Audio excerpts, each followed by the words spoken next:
Interesting. Let's see what's going on here. Is this actually working? Is this working after all these years? Let me see. 1 second. Let me check. What's going on here? Is this actually working? It is working. Holy shit. Yeah. All right. So, what do you do? What do people do when there's nobody watching at the beginning of their stream and they have to wait for people to come in? They just play music and shit. They get DMCA'd. Interesting. Ugh, replies on Twitter from some dumbass I don't need to talk to. I mean, what now? Oh, hello. Okay. So it is working. Hello, Squawk. Hello, Emily Alucard. It says there are 0 viewers, but I see there are people in the chat. Hello, Barebones Attempts. Barebone Attempts. Do you have a channel where you attempt things like Barebone Attempts to drive a car? Barebone Attempts to learn how to play the guitar? Barebone attempts to go grocery shopping without ending up in a fetal position in the middle of the aisle, crying? Because if so, that sounds like a really great idea for a channel. We have Recan Child A113 someone. Hello. We have Evelyn Arnaud. I wanted to put the chat on the screen, but I didn't do any preparation. So basically I Googled how to do it right before I went live, and I was like, it's too complicated. Bleh. Maybe I'll do like a... I should do like a Windows screen capture. Capture a window with the browser in it, and then you guys, you beautiful people, will be on the screen, and you can say all sorts of random, awful, terrible things and get me in trouble. Browser in it, and then me. I don't want to hear me. And no, I don't want to try YouTube Red. Thank you, fucking YouTube. Jesus Christ. All right. So we got the pop-out window for the chat. I'm going to capture that, and I'm going to put it on screen. Are you guys ready for the big time? You ready to be on... ready to be on a... Where the fuck is window capture? Oh, there it is. Ready to be on screen on a stream that doesn't matter? Cool. Let me put the title of this as YouTube Chat in my OBS. Boom. There you are, you beautiful people. You're on screen. We're just going to put this right over the text I spent 12 hours putting together. I prepared for 12 hours to make this stream, but we're going to put this right over it. I wonder if we can do any effects, like drop shadow or something. Probably will just break things. All right, so I now can see you guys, and you guys can see you guys, and everything is copacetic. Hello, I said hello to Evelyn Arnaud, I believe. Hello, Elachman. Elachman, are you a Mega Man villain? Because if so, I might kill you for your weapon. I need it to defeat Redneck Man, my neighbor. Hey, I decided to come because I heard you were the writer for Abandoned by Disney. I am, unfortunately. A lot of people don't, you know... I should say this. A lot of people like the story, but then there's some very outspoken people who don't. So whenever it comes up, I'm always like, haha, yeah, unfortunately. Ba-dum-ba, you know, finger guns, bullshit like that. So, I have... how many viewers is this? 17. Jesus Christ. Now I have performance anxiety. Uh-oh. This reminds me of high school. Alright. So basically, I wanted to stream to just basically get some stuff off my chest, basically. And it's not anything with any real, like, purpose. Like, I didn't come on here to be like, I have to get this important information off my chest right now. It basically was just like anything you guys want to basically talk about, basically.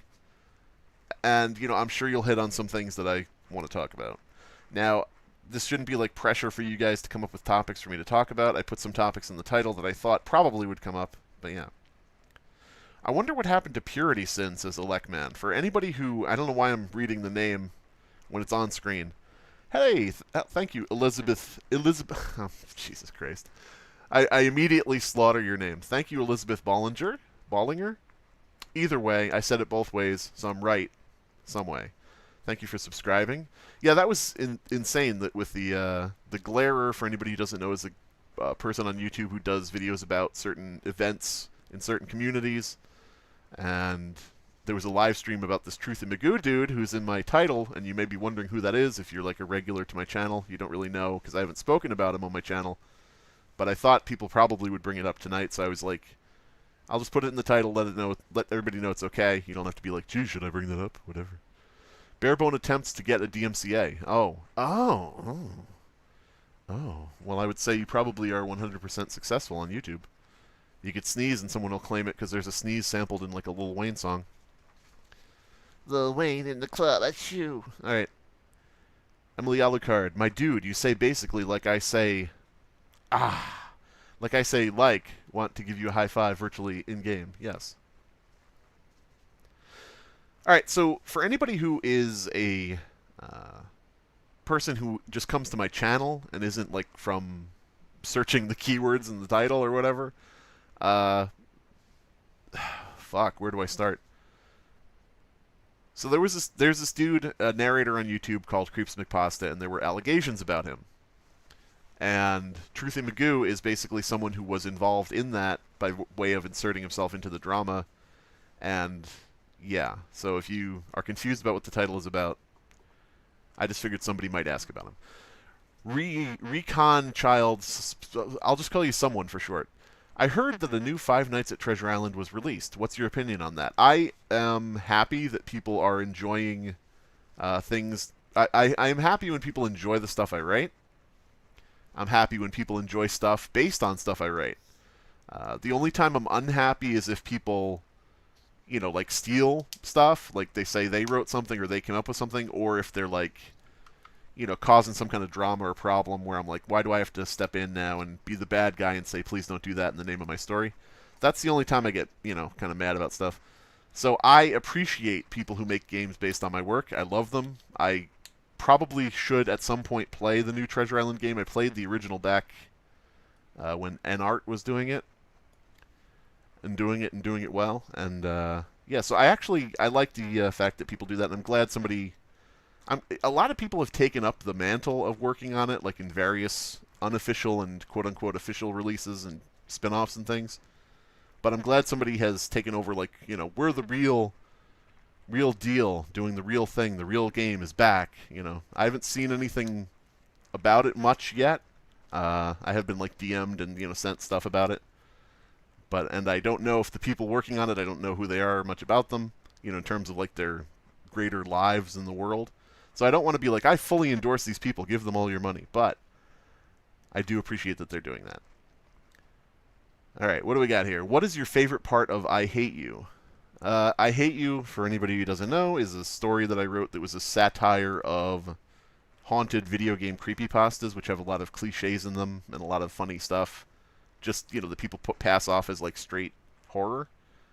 And so I wrote a satire of that, a spoof, and it was called I Hate You. My favorite part is when the Mario corpses all go swimming after Mario like torpedoes trying to kill him. I think that's pretty funny. That's actually based on a part of the Godzilla NES story, which was being posted to the same forum at the same time as when I wrote I Hate You. Like, I was there when he was posting up the parts of the story. Like, he'd write them and post them up on a forum in each, you know, chapter. And so there was part of that where, like, some body or bodies came to life in the water, and I was like, that's really fucking funny. And it's not a diss on Cosby Daff or Godzilla NES at all. I just was like, I want to add in a scene like that, but make it funny, you know, or make it silly.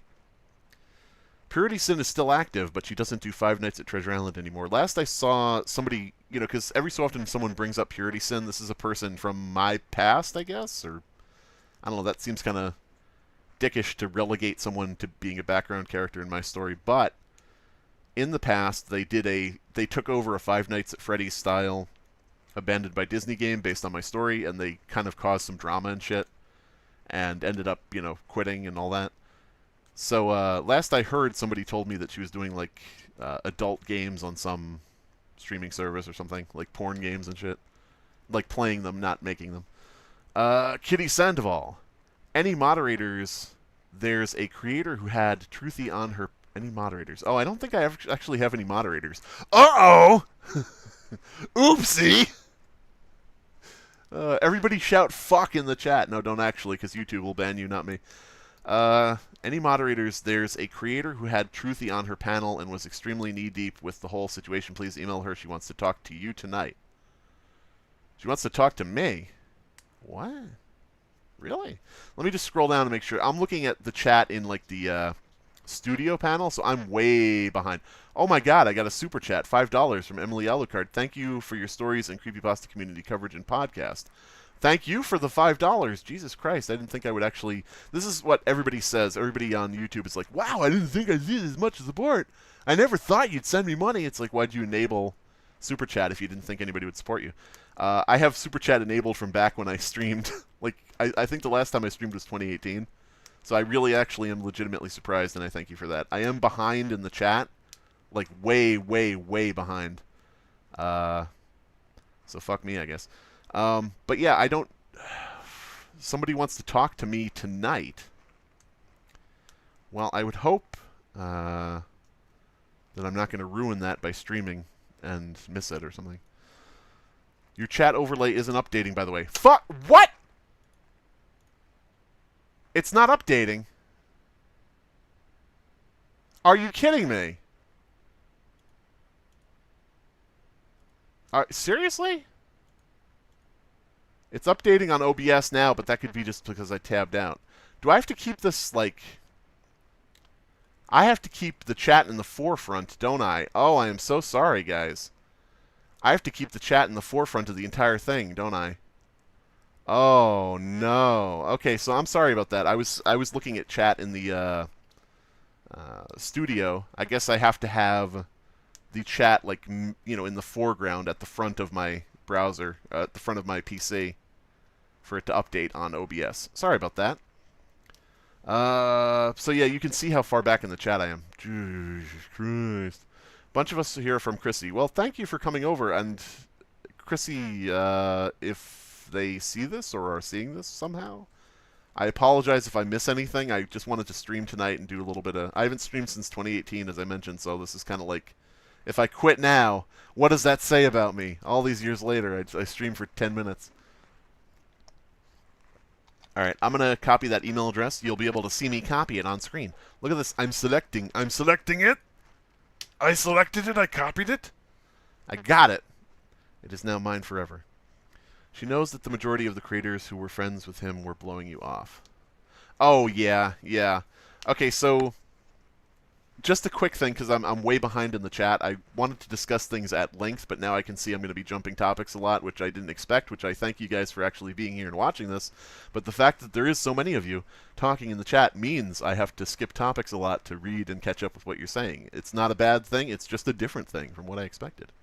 So CreepsMcPasta was accused of grooming a 12-year-old girl.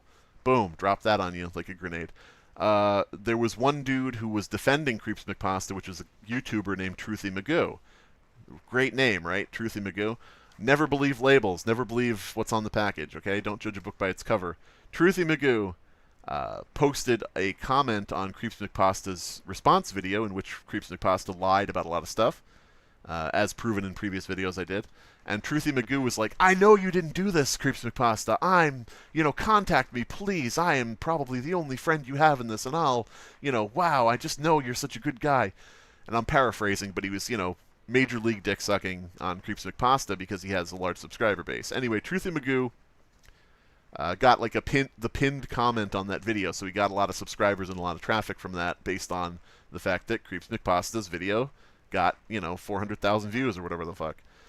Turned out, Truthy Magoo, who was defending CreepsMcPasta to the point that he was making up fake information in his defense, turns out Truthy Magoo, people dug up some information. Apparently, he was a convicted sex offender for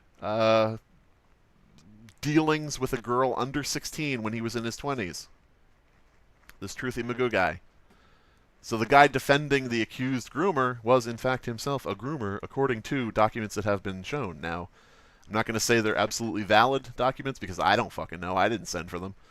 But they seem fucking legit.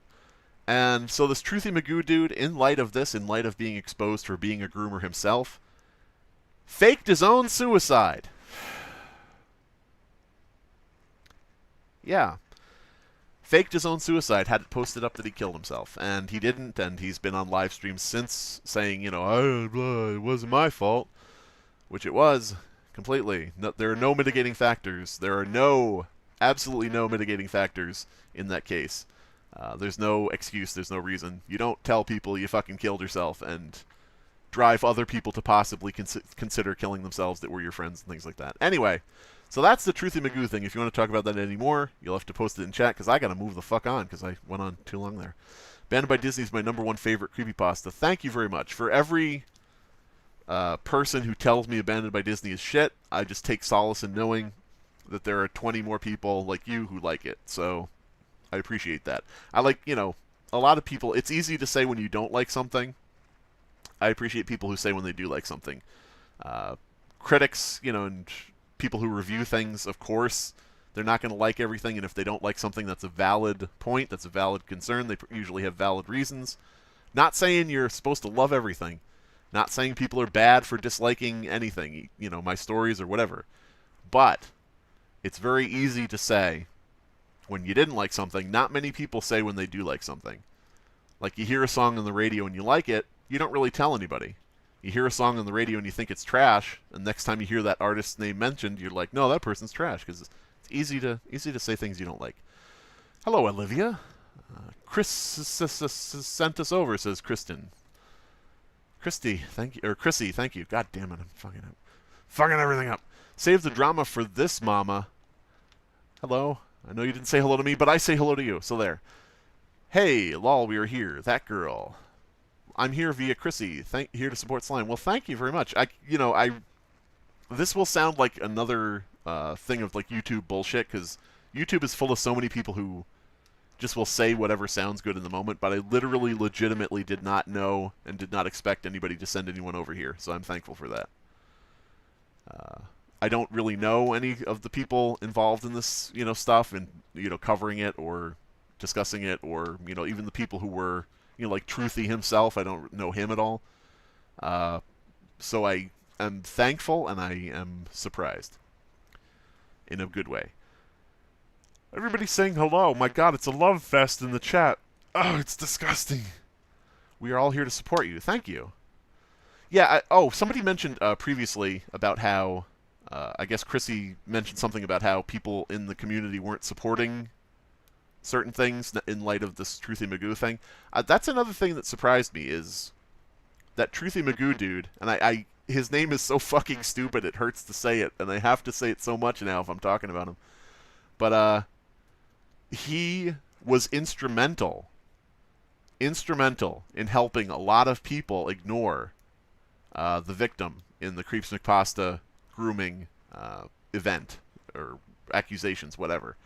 And I was hoping, now that Truthy Magoo was actually proven to be a liar, through other means, I was hoping that some of the people who noticed he's a liar might take a look at the CreepsMcPasta thing, because that guy Truthy was very instrumental in shutting it down, making it seem like CreepsMcPasta was innocent. He even made a sock puppet account, it appears. It's just my, my take on what I saw.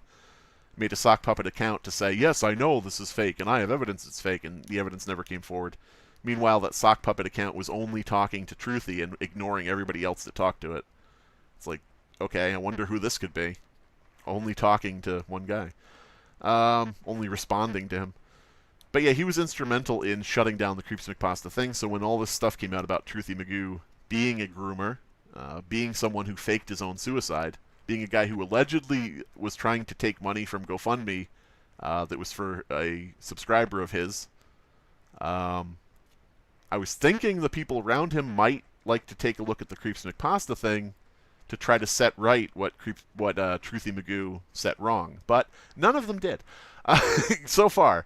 None of the people I've, talked to about it yet, at least. But it looks like, Chrissy might. We'll see. In terms of might be doing that now. Electman, what's the worst creepypasta I have ever read? The worst one you have ever read. I don't know. Have you read I Hate You? My Super Mario Haunted Game creepypasta that's a fucking spoof. It's a satire. If so, that would be it. Hey, y'all. Hello. Cotton Candy. Damn. What that avatar... I think I misinterpreted what that avatar is. Okay. Oh, God. I'm not trying to catch a grooming charge. Leave me alone. Val and Cotton Candy Dag, everyone is here. Truthy messed with the wrong people. I... Truthy... Is there a group of people who are the right people to do that to? Is there a right group of people to convince you committed suicide? Like, holy shit. You know, I'm not saying that to, like, you personally, like, geez, kitty, but no, I'm saying, like, in general, like, as a thought experiment, it's like, damn, would that ever be okay in any group of people? Good God. All came from Chrissy's live. Cool. Is Chrissy still live? I don't know. I don't want to be, like, sapping 57 people away. Jesus Christ. I sent all my subs here just now. Oh, cool. That is awesome. Unexpected. Very unexpected, all of this. I'm not sure how to react to it. I'm a very sardonic, sarcastic person who's very full of piss and vinegar. So when things happen that are nice and good, I'm like, I don't know what to do. Please meet Save the Drama for this mama. She ended her live stream and made all her subs come over here. Hello. I officially meet you.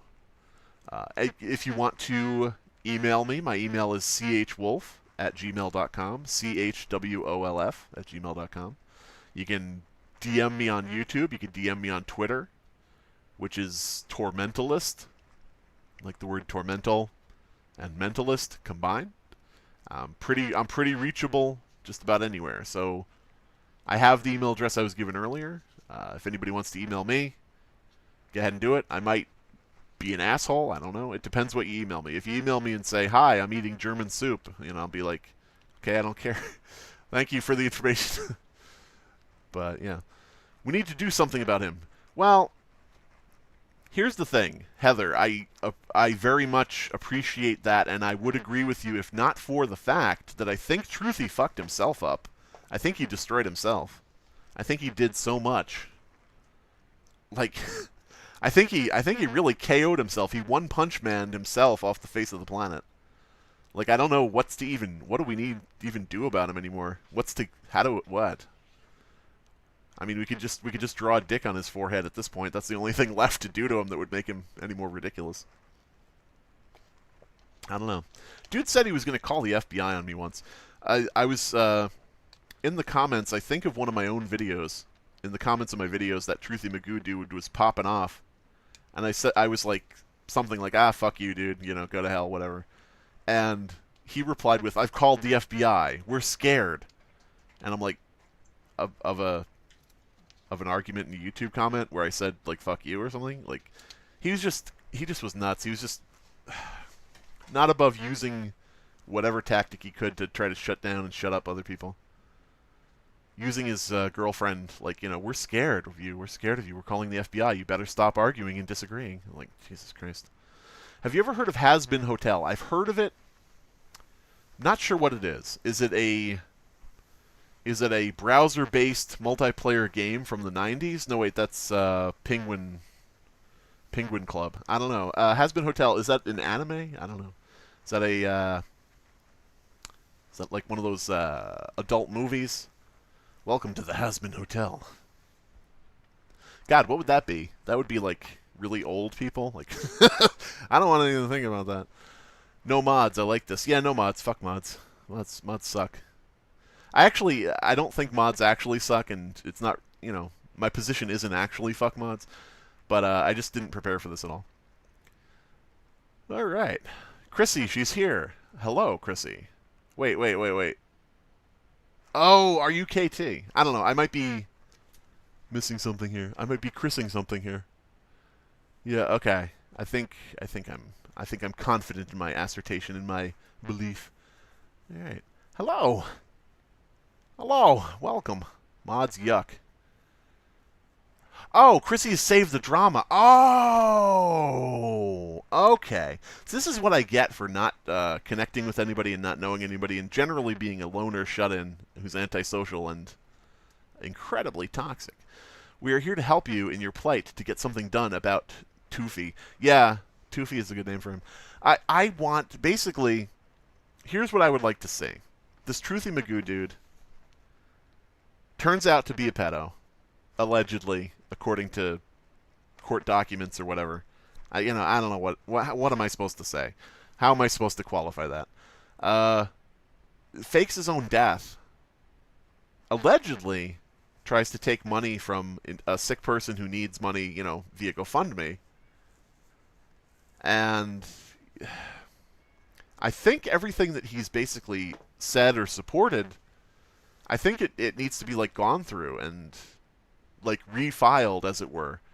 Like if he made a video where he's like, about some small case or something that happened or whatever, and he's like, I believe that this is what happened, and this person's obviously lying, and this, that, and the other thing. I think that needs to be looked at again, and have people say, okay, so Truthy obviously was a problem and obviously was a liar, so let's go back and look at this case where he was, on this side of it. Was he correct, or was he just making up bullshit? I don't know. But yeah. What was the first creepypasta, says Electman? I will think about that while I go open the door for my cat. I am way behind on the chat. I am sorry about that. More things rhyming with cat. I'll be right back. Sorry about that. Oh, God.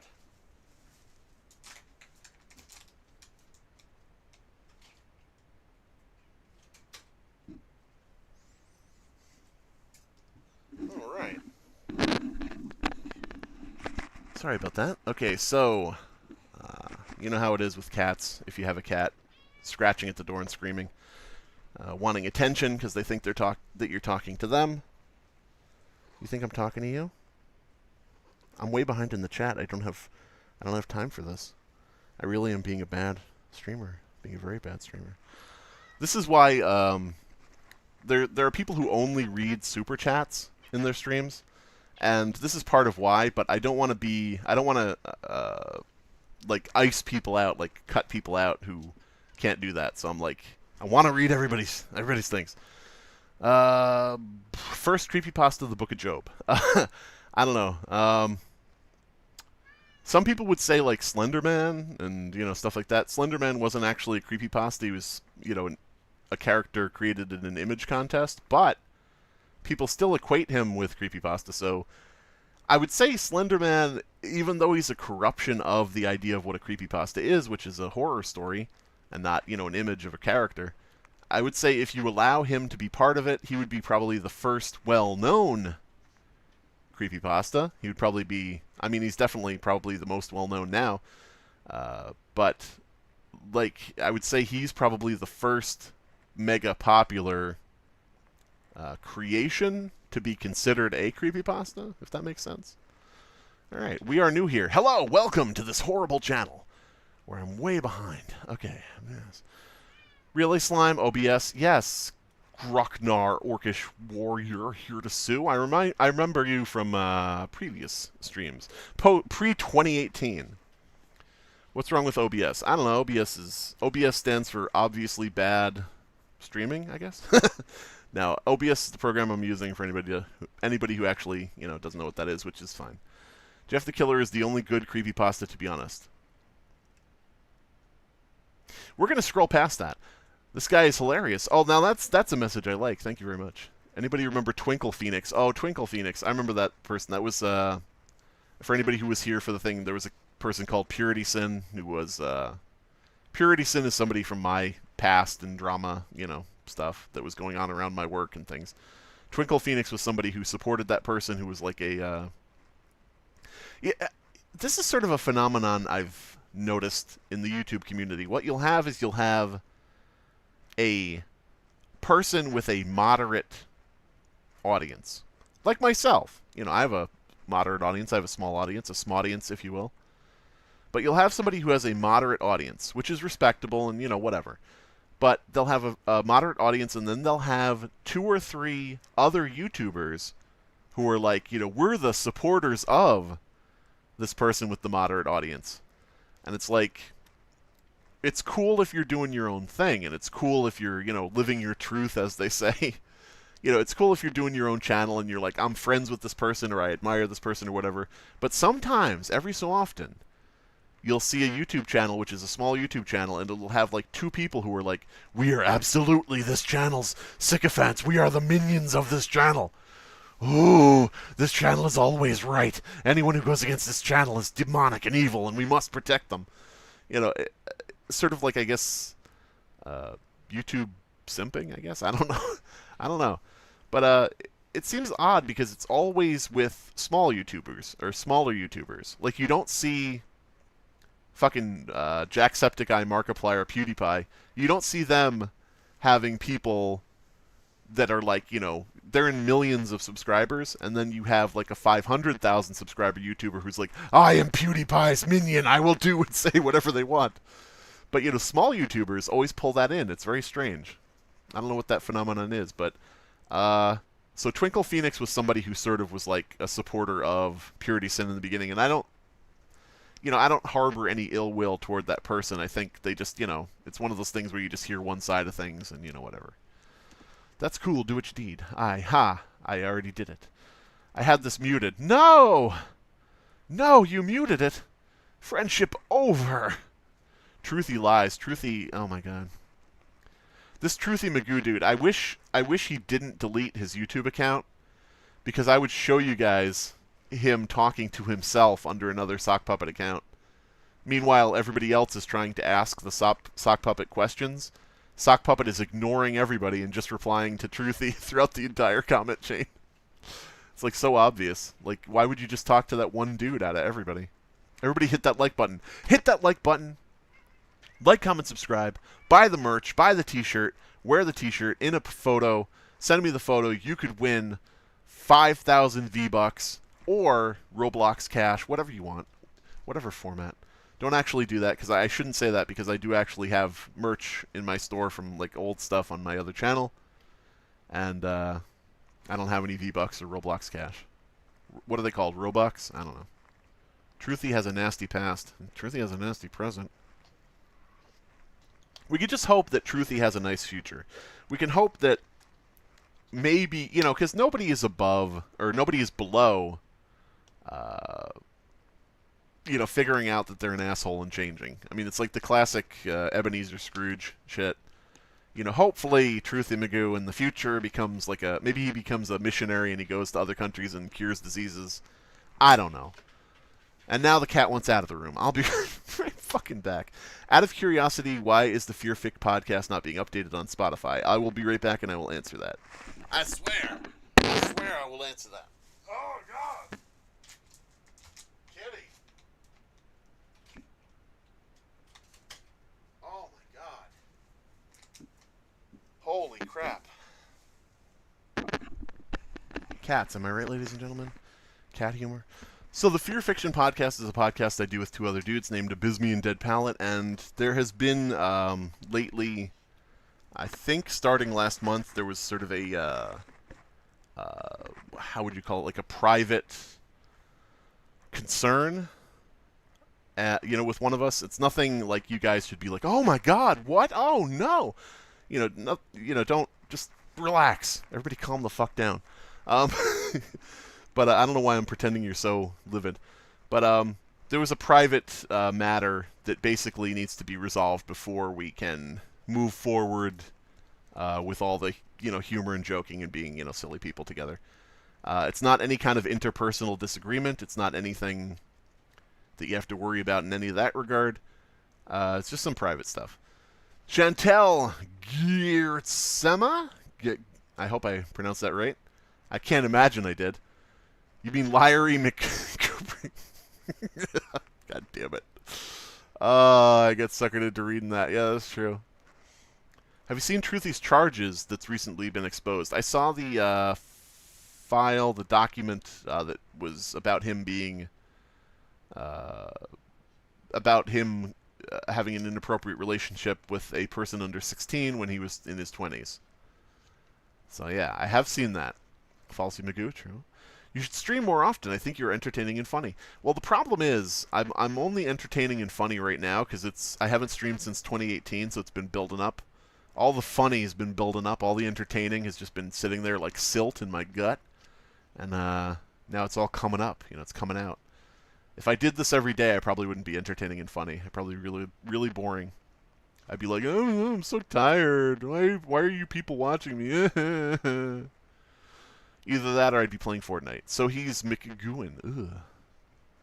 Alright. Boobity boobity boo. A nasty offender. I'm gonna try to skip reading some things. I'm gonna read them in my head, but I'm not gonna read them out loud so that I can scroll down and actually catch up with you guys, because you guys are very invested, and I appreciate that. In the Sophie Long case, he screamed, "Believe the child." Yeah, Val L. So there was a, for anybody who doesn't know, because this is an odd mix. I have to keep saying, for anybody who doesn't know, this is a mix of people who follow my channel and people who know about, certain events. And the people who follow my channel probably don't know about the other events, so I have to keep kind of explaining things a little bit.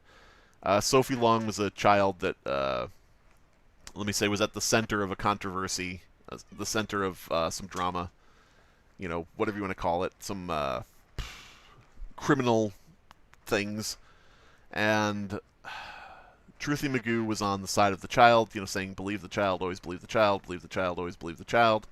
But in the case of CreepsMcPasta, where he could get close to somebody with 2 million subscribers, suddenly Truthy Magoo said, don't believe the child. CreepsMcPasta is innocent. No reason. I just say he is. I say that everything is a lie that the girl posted, so on and so forth. So yeah, he completely flipped the script on that one. So much for believing the child. If it's somebody you want to get in good with, I guess you don't care. 2 kids. 2 kids. Wait.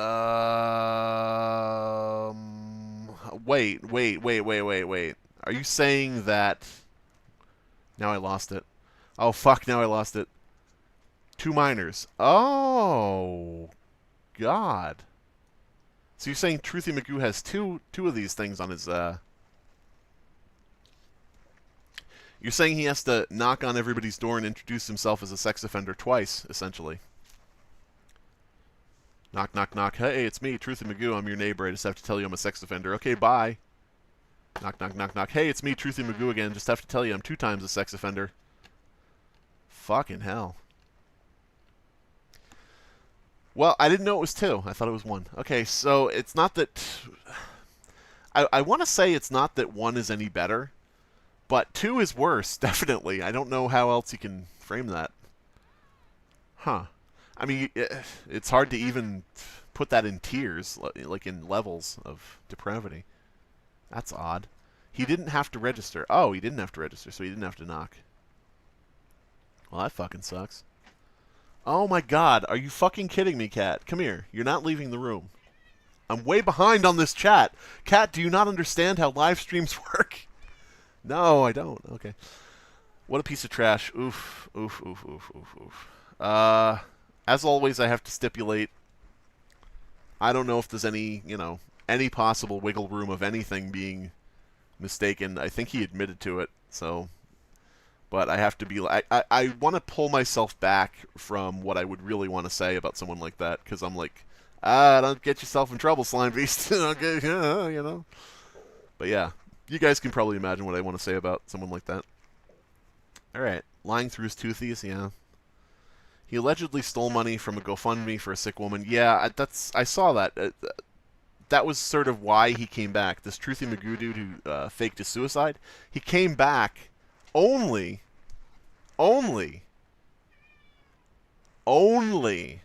deny that he was trying to steal from the GoFundMe for a viewer of his who is ill.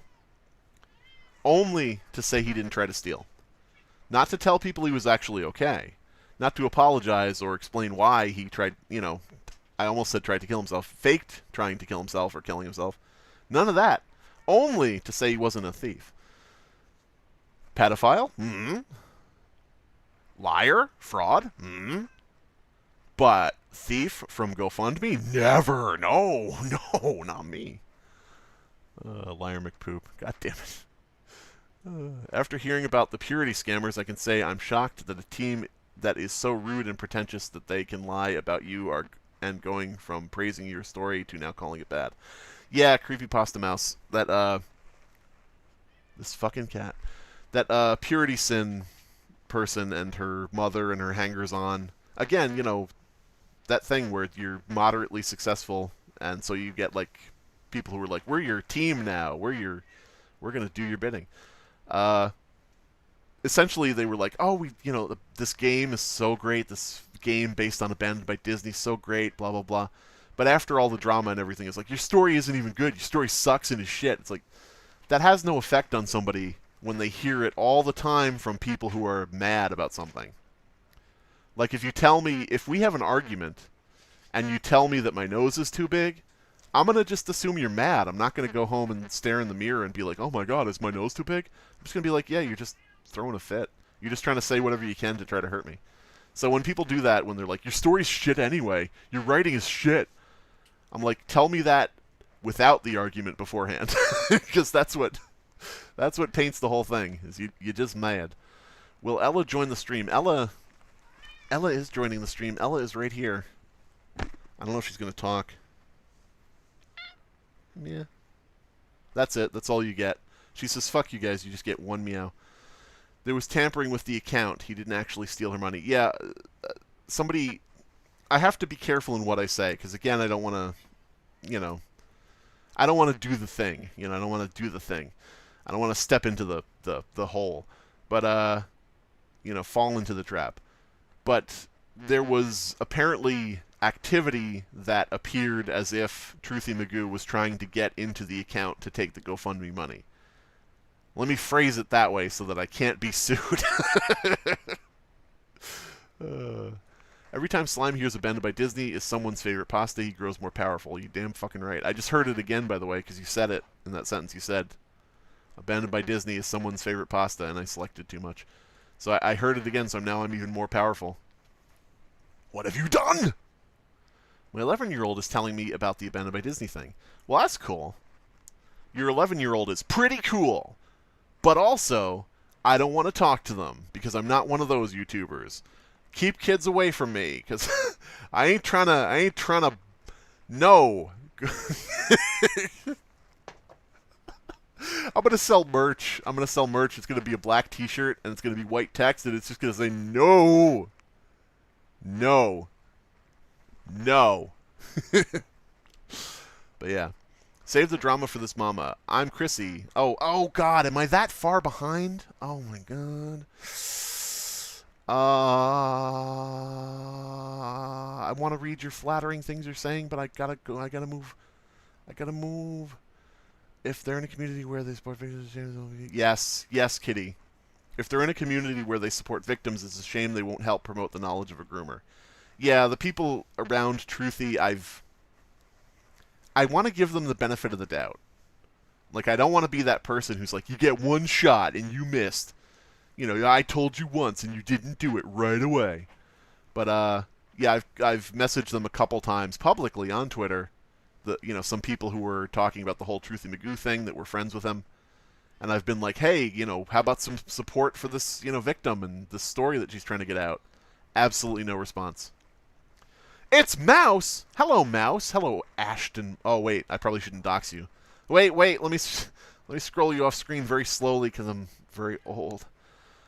Hello, Mouse. Mouse is someone that I have played Among Us with. Haha. How many of you can say that?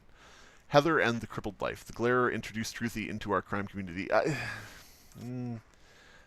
Who knew, right? Who knew Truthy was going to be such a prick? I will say, here's the thing. When Truthy was first being an asshole, like to me personally and to people who were, you know, trying to get the word out about certain things, I was like, man, anybody who's a friend of Truthy must be a piece of shit. Because they're, you know, supporting his behavior and they're just going along with all this shit he's doing. But then I realized something. I realized a lot of people probably weren't watching his videos. Like, you know, a lot of people who were friends with him and a lot of people he knew and worked with. I mean, I record with people, I work with people, I talk with people, I'm friends with people. I don't watch all their videos. Like, you know, it's just the way life is. You're going about your life. You're going about your business. I have close friends who you know, their content goes by, and I'm like, I should watch that at some point, but it goes by, and I'm like, now they've got more content up. I can't go back and watch the old stuff. So my thought is probably, benefit of the doubt, certain number of them probably weren't watching his videos and didn't know what he was doing. I'm just guessing. Boopity boop. Slimebeast, that community supports victims of sexual assault, which is the complete irony of the whole thing. Is they're ignoring you. Yeah. I hope they're not ignoring me on purpose. I hope they're just, like, ignoring me out of an absence of interest, and not that they're, like, saying, I'm going to purposefully not speak on this. I hope it's just, like, they see some random guy messaging them, and they're like, I'm not even reading that. But yeah, I gotta go open the door for the fucking cat. This is the downside of coming to my stream. All 57 of you must now fucking wait as I open the door for the cat. This is the downside. You can't have good things without the bad. The times I'm gone will make you appreciate more the times I'm here. I'll be right back. Oh, God. Kitty. Get out. Get out. Get out. Jesus Christ.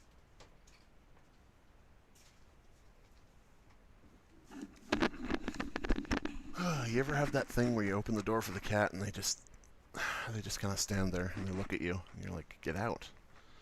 And they're like, no. And you're like, no, seriously, you wanted to get out, get out. And they're like, no! What are you talking about?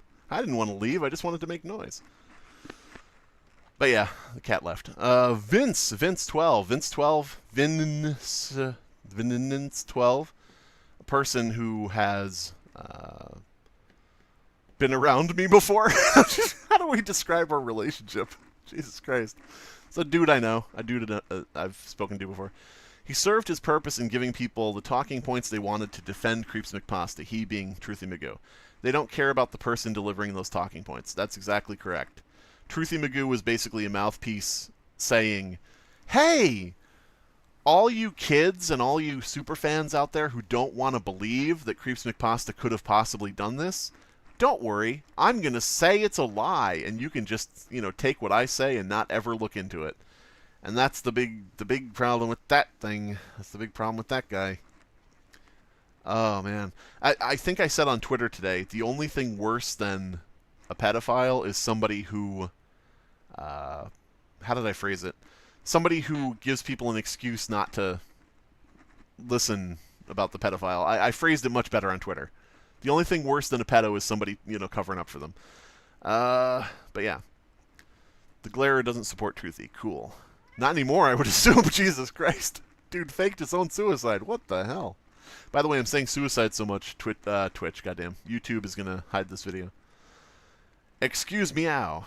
I've heard he was on YouTube before under a different name years back in the food cooking community. Really?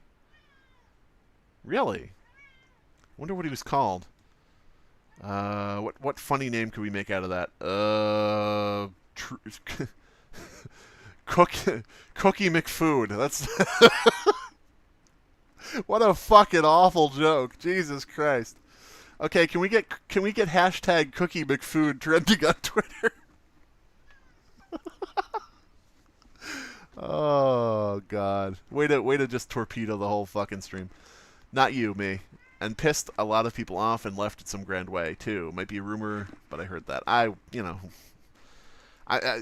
would very much doubt that this is the first and only time he's had, some kind of big problem with people. I mean, I've had tons of big problems with people, and I've not been a guy. Let's see, how do I phrase this? I was gonna say being a prick, but I've been a prick a lot. I've not been doing what Truthy has done, and I've still had multiple times where there's been just blow-ups. So I would assume he's had, I would assume he's probably had blow-ups before. Doodly-doo. They're gun-shy because of... I think they are gun-shy because of all the BS. Possibly. Yeah, the people who were associated with Truthy, they may not want to touch upon anything related to Truthy ever again, but I feel like that's a bit of a problem because then you're just letting him get away with what he did, which was, minimize and give people an opportunity to not believe something, which, you cannot believe it on your own, but I would want people to look at the evidence and then believe or not believe after seeing the evidence. But having some dude, pop up and say, I don't even bother, everybody, it's all lies, it's fake, I can prove it, and then they never do anything to prove it in any way. It's like, well, that gave everybody who saw that just the easy out, where they could just say, oh, okay, this guy says it's wrong, so it's wrong.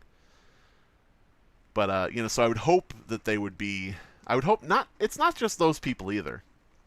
Like, I don't want to get, I don't want it to be misunderstood, like I'm going after the people who were friends with Truthy Magoo. It's just one group of people I wish were talking about this.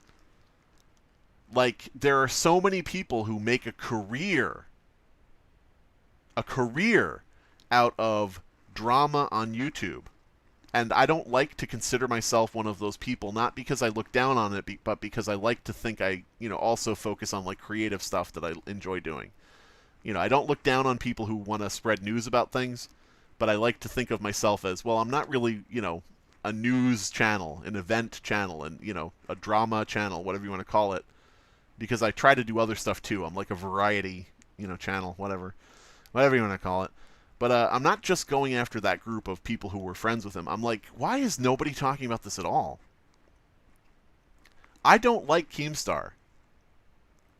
I fucking hate Keemstar. I've never seen a Keemstar video, but I already hate Keemstar. I don't like the man. And that's just a personal feeling based on clips and things I've seen and, posts of things that he said. But I have to wonder, he doesn't care about this? He doesn't need to. It's not like I, am desperate for him to cover it or anything, but I'm like, it's interesting that he doesn't. All these other people, he's just an easy example because he's like the meme. He's the meme star, for lack of a better term. He's the guy that you automatically mention when you're thinking of YouTube drama. But there are so many other people where I'm like, this person doesn't care. This person sure cared a lot when a Minecraft YouTuber was grooming somebody, and that didn't even have as much evidence. Like, there is a lot of fucking evidence related to CreepsMcPasta. There's multiple screenshots of conversations. There's the fact, indisputable, that the girl, the 12-year-old, was working with him on his videos. She was doing voice work in his videos, in his narration videos where he would read horror stories out loud. She was doing voices in his videos. She is credited. He writes in his descriptions that she can't make videos anymore. The reason she couldn't make videos anymore was because she wasn't allowed to talk to him anymore because her father found out about it. Screenshots. The fact that she worked with him. He made a response video where he was denying everything. In his response video, he provably lied. Throughout the entire video. Said, I didn't speak like this. I would never say something like that. I went and I spent hours. I was up till 7 in the morning. From like 7 p.m. to 7 in the morning. Just searching his old comments on his videos. Finding spots from 2012, when this girl was 12 years old. Finding him speaking exactly like the direct messages where he said, I never spoke like that. I would never say that. I found and showed that he talked exactly like those direct messages. Now, does that prove beyond a shadow of a doubt that it was him? No, of course not. It doesn't prove beyond a shadow of a doubt that this happened. But it is a mountain of evidence in terms of its, quality.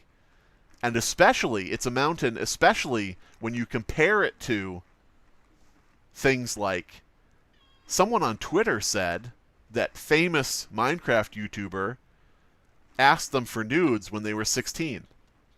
And then that blows up and that destroys somebody's career, whether it's true or not. I'm, talking about like in the theoretical case where it wasn't true, like if it's some, troll, a 400-pound guy on a bed with a laptop saying, I think I'm going to ruin this Minecrafter's career.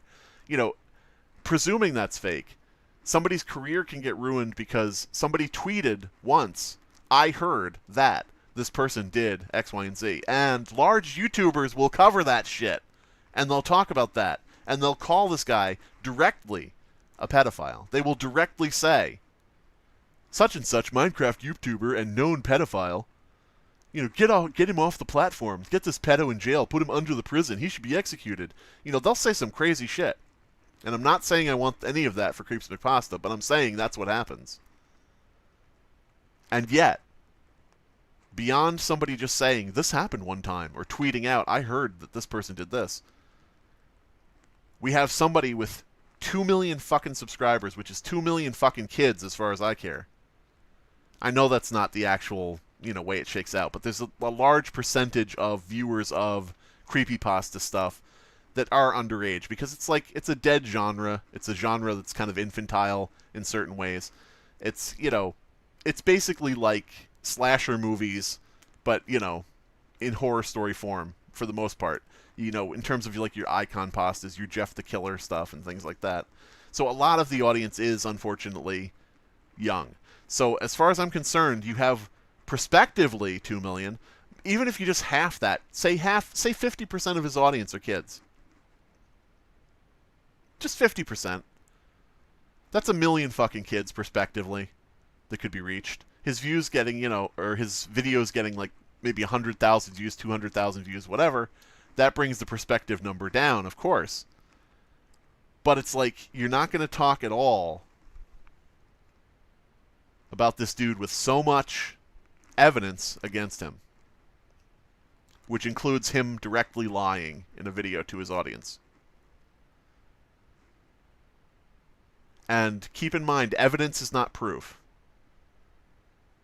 You know, they're very similar. They may even be synonyms in some regards on some websites. But evidence is not proof. Proof proves something. Evidence is like evidence that it could be true. Like, you can have evidence that the neighbor's dog shat on your lawn, and that evidence could be shit. But that doesn't mean it was that dog specifically. It could have been somebody else. But if you have the video that shows it, hey, you have proof. You have proof that this proves it. You have surveillance video of the neighbor's dog shitting on your lawn. So proof and evidence, different things. There's a mountain of evidence against Mr. Goddammit. I always call CreepsMcPasta Mr. Creepypasta because they're just so similar in name. There's a mountain, I maybe have done it before in the stream. There's a lot of evidence against CreepsMcPasta, and yet nobody fucking talks about it. So back to my original point. I'm not trying to bully friends of Truthy Magoo by only going after them. I wonder why nobody does. Anyway, off of that tangent. Boobity boobity boobity. Jaws should have a creepypasta. That's true. I actually wrote a creepypasta. Sid's video, which has a Jaws scene in it. I beat you to it. Ha! No. But, what would a Jaws creepypasta even be? I'm trying to think, because Jaws is basically a horror movie. It's more of a suspense film. One of the better suspense films. A fluke, if you'll forgive the fishy pun. Because, fuck me. I'm such a pretentious piece of shit. Goddamn. I apologize for that. Yeah, I just wonder how you would make a creepypasta from a horror movie. I'm sure it could be done. I challenge you to do it, JT. I'm giving you the creative impetus. I'm lighting a fire under you. Write a Jaws creepypasta and tweet it to me. I don't mean like write it in the tweets. I mean like tweet me the address. Hello. Hello, Grace Evans. I'm sorry for the hello way after you typed it because I'm way behind in the chat. I want to read everything, not just super chats. The IRS. Yes! The IRS. There's a good creepypasta. That was the first original creepypasta, the IRS. I think that's in reference to Truthy Magoo, maybe. I'm not sure. You showed up in my suggested, says that girl. Well, hello, that girl. You showed up in my chat. Ha ha! Boom! Heh! Finger guns. Ah, wow. Awkward. Half Asian. Chrissy stopped her live and sent us here. Oh, you stopped the live and sent us here. Or sent people here. Well, holy shit, I killed your stream.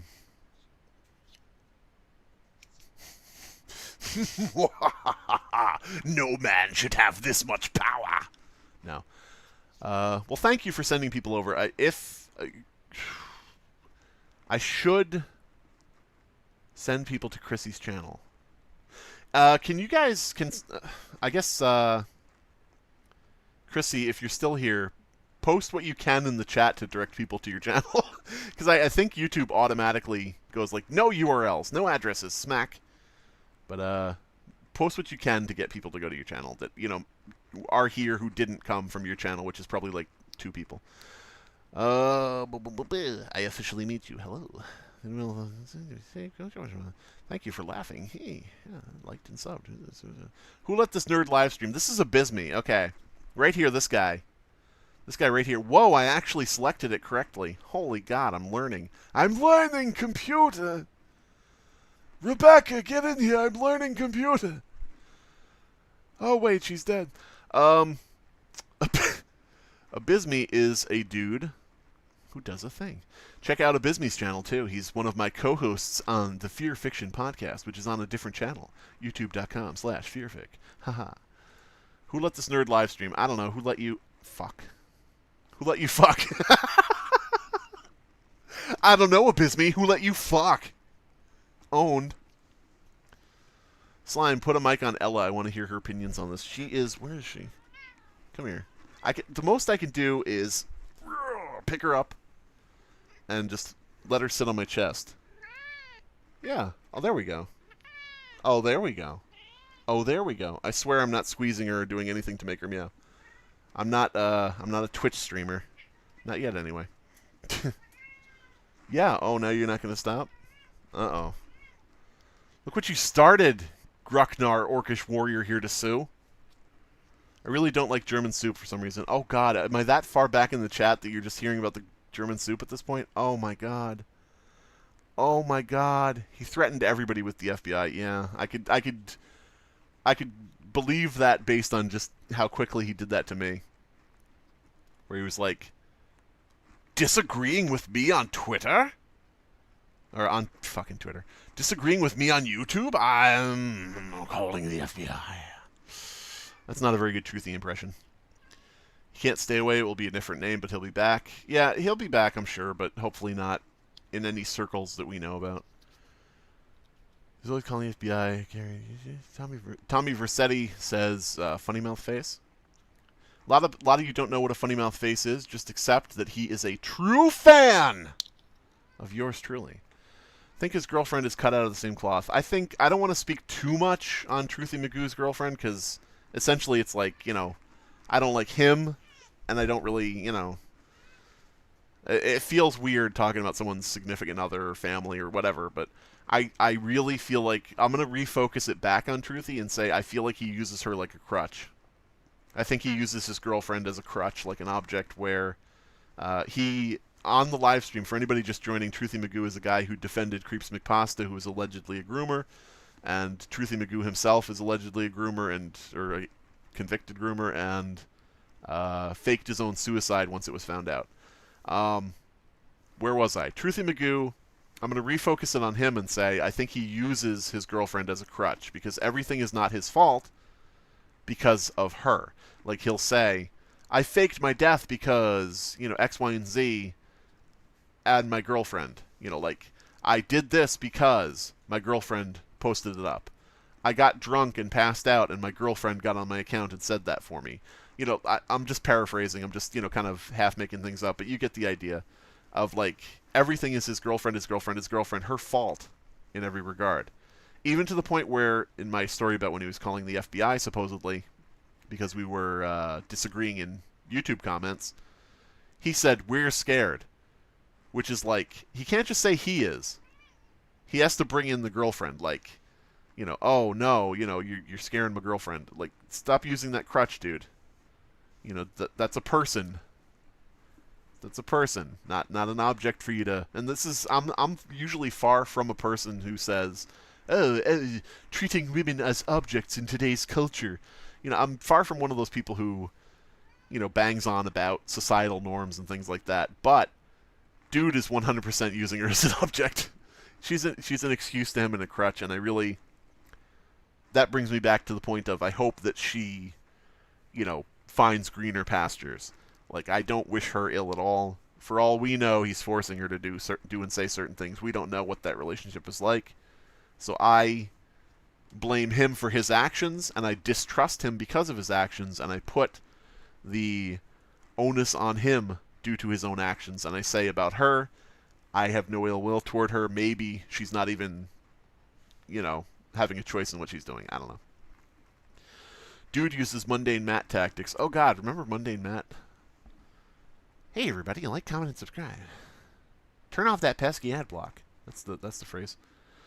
My kids love Penguin Club. Oh God, I'm so far behind in the chat. Oh no. Play Hotel Mario live on stream now? I can't. I'm behind in the chat.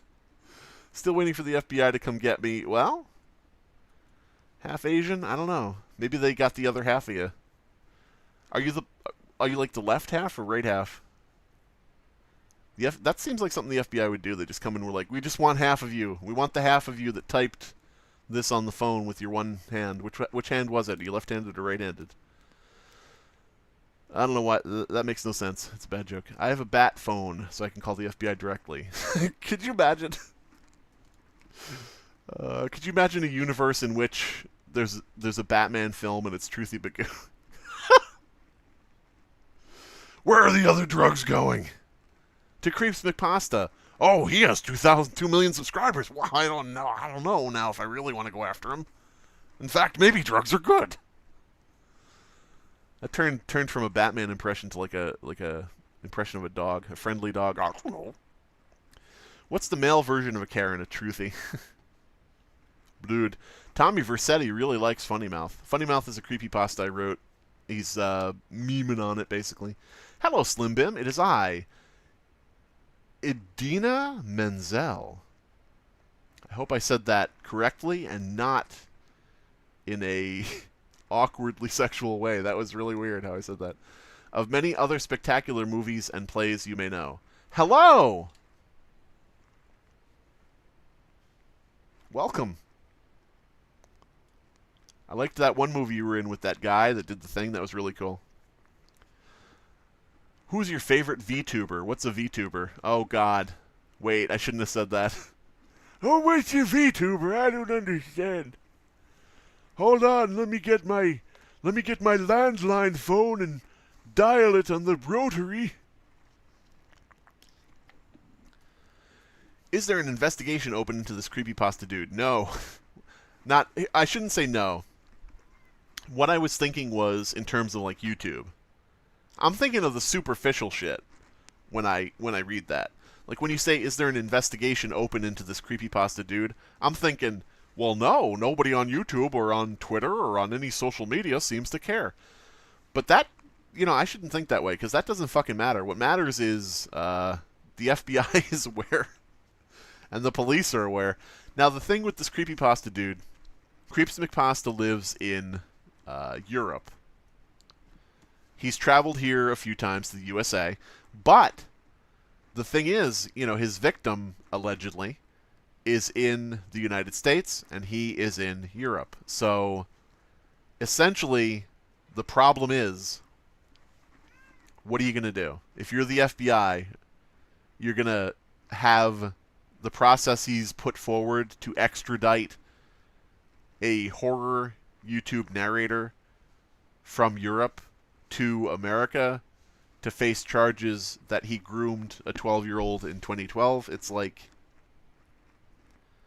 it's a horrible fucking crime. It's a horrible thing to do, and it's a horrible thing to think about. It's something with lasting effects on someone that happens to, which is what really gets me is, I don't want to speak on behalf of the victim, but I could imagine in my own mind that's something that's going to make you feel a certain way forever. For the rest of your life. And it's a horrible thing. And unfortunately, I don't think it's realistic to think that the FBI is going to put a black bag over CreepsMcPasta's head and extradite him in the middle of the night on a military helicarrier, back to the United States to face trial, for a 2012 crime. And that's the unfortunate fucking thing. Now, what I'm hoping comes out of this is I'm hoping that he cannot travel to the United States when this is all said and done. I'm hoping that he cannot come to the United States because he will be arrested upon showing up. That's my hope. He would, if that did happen, pardon me, fucking hell. If that did happen where there was a warrant for his arrest and for him to be tried and investigated, or investigated and tried, he probably just wouldn't come here. And so that would be it. But it would, a decision like that to pick him up if he did come over here would, I think, be a powerful thing in the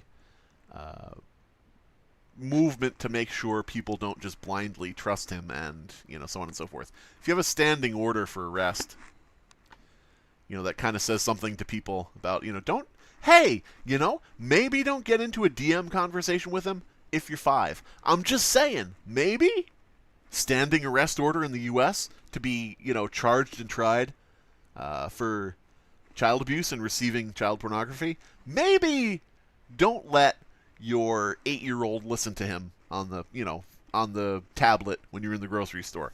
Maybe. So I'm hoping that something positive comes out of it in terms of protecting people in the future. I don't know his mind. I don't know his heart. I don't know if this was a one-off thing he did, allegedly, or if he would do it again, allegedly. But I would prefer to err on the side of, hey, let's not let him. Let's not give him the chance. So yeah, there is an investigation into this, but it's just like one of those frustrating things where it's like you can't. What are you going to do? You're going to say to the FBI, so hey, checking up on you every week, FBI. What'd you do this week in the progress toward prosecuting somebody? They're not going to fuck with you on that. So it's frustrating, but I hope something comes out of it in the end. I agree, everything he did in the past. Yes, I have too. Yes, what's the cat's name? Cat's name is Ella. E-L-L-A. She's a small, tabby-ish cat with some beige-ish orange here and there. I am the cat. I can appear in feline form. Uh-oh. Oh, shit. My cat is in the chat. A cat in the chat. Another Dr. Seuss works for the new millennium. What are your thoughts on the Slender Man movie? I never saw the Slender Man movie. I actually made a video on my channel. A lot of this is like, hey, check out the other videos on my channel, like a shill. I made a video about the trailer of the Slender Man movie, and I was like, this doesn't seem like it's getting anything right. And I made a video about how I would make a Slender Man movie personally, but I never really gave any public thoughts, I guess, on the movie itself. I never saw the movie, but from what I've heard and read about it, it seems like they made The Ring, but with Slender Man, essentially. I don't know. It seems like they took Slender Man and made him into like what every other horror movie is now. Like The Bye-Bye Man or The Boy and things like that, where it's like jump scares and a creepy looking person, and sometimes there's people hurting themselves, and what's this strange imagery?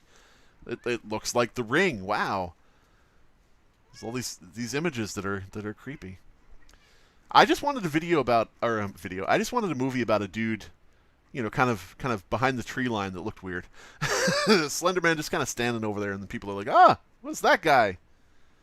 What's he doing over there? This is kind of a weird guy. That Slender Man. What the fuck? Why is he wearing a suit in the woods? Ain't no fancy dress party. My favorite My favorite creepypasta series is abandoned by Disney. Well, thank you very much. I am that much more powerful. Soon I will be too powerful to control. Was there a R-rated or unrated version of the Slender Man movie? I've been holding out for that. I don't know. I haven't seen it, so I can't really say if it's good or bad or anything. But what I saw was like, to me, it sort of is like, you take Jeff the Killer, and you're like, we're going to make a Jeff the Killer movie, and you think to yourself, oh, cool, a movie that's like a slasher movie, like Friday the 13th, or, Nightmare on Elm Street, about a slasher. And they say, basically, in our story, our Jeff the Killer movie, there's going to be a lot of flashing imagery of creepy things, and it's going to be black and whitish, very muted colors, and there's going to be some teenagers who blah, blah, blah. And I'm like, oh, well, that's just The Ring.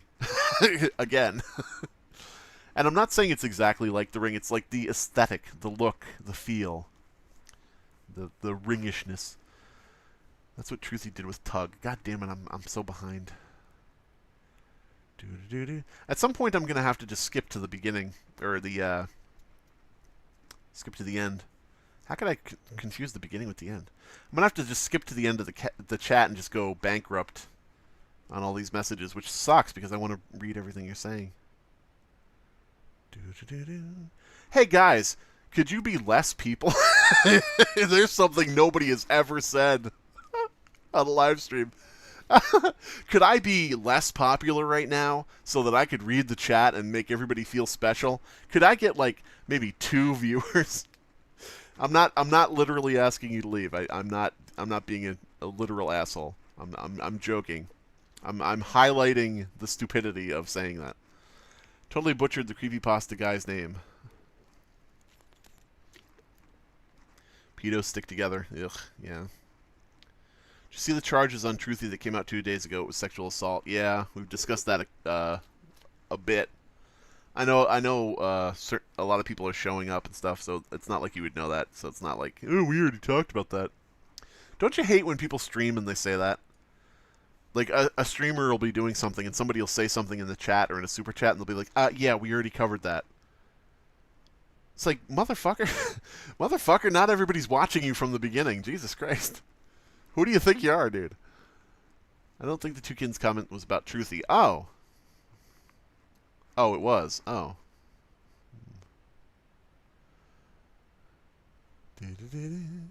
Oh, God. Savage Jesus. That's terrible. That's...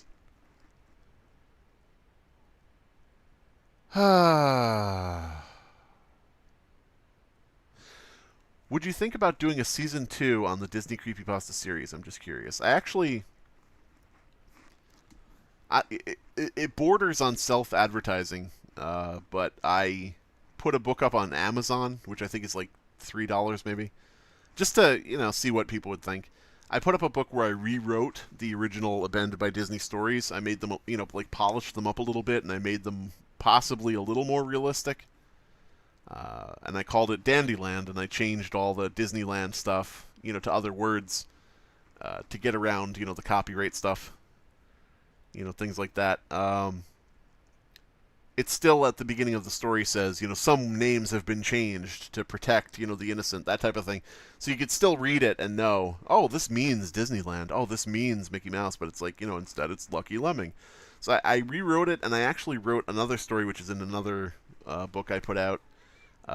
What did I fucking call it? Tune Tipping, I think. I wrote another story called Tune Tipping, a short story, which is essentially branching off from Abandoned by Disney, but it's not really part of it. It's about a group of assholes who have a tradition of going to theme parks and, like, pushing over mascots. Like, they, shove people over and think it's funny, because they're like, haha, idiot in a mascot costume. Fell over, can't get up. And they, of course, get what's coming home. So it's a spiritual spin-off of the Abandoned by Disney stuff, but it's not directly connected. He admitted to a lot of things.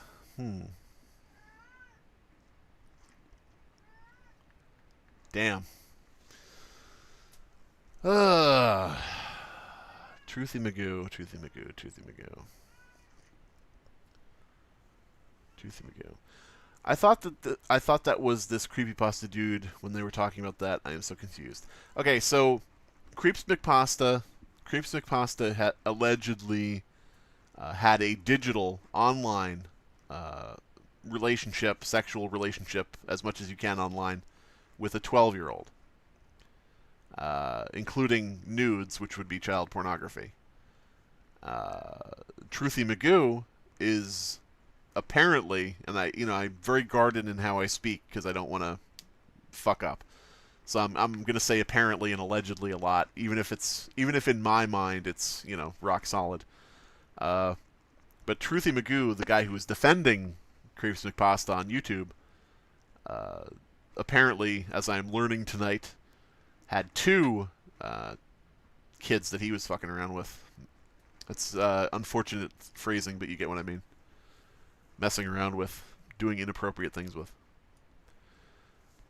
I don't think so, but it could be wrong. Extra ketchup is awful. Extra ketchup is awful. Extra ketchup is a story I wrote. For anybody who doesn't know, he doesn't mean like just extra ketchup in general. Like you go to fucking McDonald's and they give you extra ketchup and you're like, this is abysmal, I hate it. Records show there were multiple minors. Well, that fucking sucks. Like I said earlier in the stream, it's difficult to put anything in order of severity when you're talking about child molestation. You don't want to be the person who says 2, that's worse than 1, because it's like, well, no, 1 is fucking terrible. What are you talking about? So it's you can't really phrase it like that, but it's like, damn, if you could put things into levels and tiers, that would be fucking worse. Let's see. I'm sorry for skipping some things here. Lolliet, I recognize that name. You! Lolliet, I'm pointing at the screen. I'm pointing it at you, are Lolliet. I know you. So what I'm getting is that the Goo guy is a double ped, and he allegedly, Reed most likely, stole from a GoFundMe. He allegedly, Reed most likely, tried to steal from a GoFundMe. He was trying to... allegedly, was trying to change the password to the GoFundMe from what it had been set to so he could get in. You know, like you don't know the password to it, so you try to put through a password change to what you want it to be, you know, that type of thing. You can call me Ashton. Okay. God, I am so far behind in the chat. Are you guys going to be mad at me? This is the problem. I'm asking you a question right now. I'm saying, will you be mad at me if I skip a lot of messages? But I won't see it for 2 years when I get to the bottom of the chat, so what the fuck is the point of asking? What would you do if you're given the opportunity to make a film, series based off your Abandoned by Disney creepypasta series? Which actors would you have chosen, I wonder? Any filming locations? Well, that's... I haven't given much thought to that. First of all, I'd have to change it to... I'd have to change all the words like I did with the Dandyland thing, because you can't... If you make an Abandoned by Disney movie, Disney's going to sue you. So it would probably be like Dandyland, the movie. Actors. I would just probably pick actors I liked in things. Which I am now blanking on. Who do I like, even? What do I like? My God, am I this misanthropic? Am I this hateful that I actually don't like anything? I'd cast Jason Statham as Mickey Mouse, and I'd have him just kick everybody's ass. Do a bunch of kung fu shit. Have a body double flipping around in the mascot costume. Wait, what happened? Lots of things. Holy shit. When are you going to make a Sonic.exe fanfic? I actually have been writing stories inspired by old classic creepypastas. Like I have done them inspired by Slenderman, Jeff the Killer, Candle Cove, you know, different things like that. So I plan to at some point write a story inspired by Sonic.exe. Not that it would be about any of the same shit, but it would be inspired by it. So yeah. They stream drunk with him for 4 hours at a time. Can someone give me the TLDR? I assume someone in the chat did that. So I'm going to skip that, not to be rude, but because I assume somebody did it before I could even get to it. Yep, somebody did. Can you not leave the door open, or is this the door to the outside? I like to have its temperature and sound and, you know, different things like that. I prefer to have the door closed in terms of how I manage my recording and live stream shit. And Kitty doesn't like the door to be closed because she's like, why is this closed now? This is a portal to different rooms that is always open. Why now should it be closed for a matter of hours? And it's like, she just cannot handle it. Yeah, Kitty. All right. Back to work. Can someone clip all of Ella's lines? Yes, somebody can. Not me, though. Doodly-doo, doodly-doo, doodly-doo-doo. Yeah. I'm reading things. I am reading things. I did read your review, Creepypasta Mouse. Alright. Kitty, why? Alright, so let's make this about the cat for 5 fucking years. I'll be right back.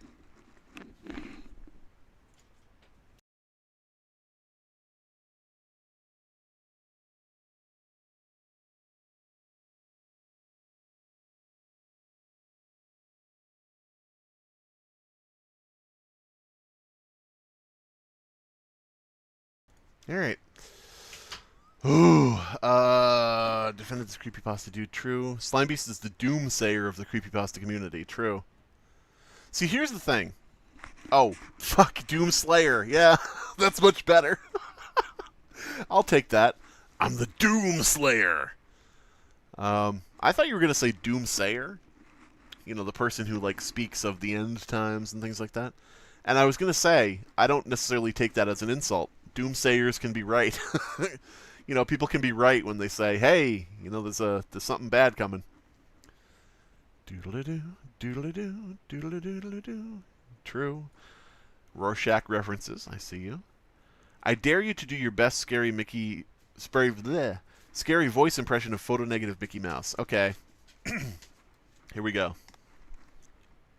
Whoa, I'm scary Mickey Mouse. Look at me. Blah, blah, blah, blah, blah. Everybody hates me in the fucking end of the story. I don't know. I don't know if I can do a Mickey Mouse voice. Haha. I don't know if that was any good. Goofy? No, no, no, no, no, Goofy. Put down that shotgun. We can talk this out. I don't know what you've heard, but I don't know what. I didn't do anything against you. I don't know. I don't know how Truthy would randomly know if someone was not groomed as he was there. Wait. I don't know how Truthy randomly would know if someone was or was not groomed. Was he there? Exactly. Kitty Sandoval. Yeah. That's the thing. It was a couple YouTubers that were like, we want some clout, so we're going to say CreepsMcPasta is innocent, regardless of the fact we have nothing to talk about in any regard. Like, it literally is crazy, because they would just say, this is a lie. And it would be like, why? Just nothing. No reason. Creepypasta's the horror subgenre. Yes. Yes. People with their YouTube names, you know what I mean? People with their YouTube names picking shit that confuses everybody. Something funny is that I grew up not far from Emerald Isle, where your story Abandoned by Disney took place. The funny thing is that in that county, there was plans to build an amusement park. I'll just pretend I knew that and say it was all planned from the beginning. Maybe it was me who planned to build that amusement park. You never know.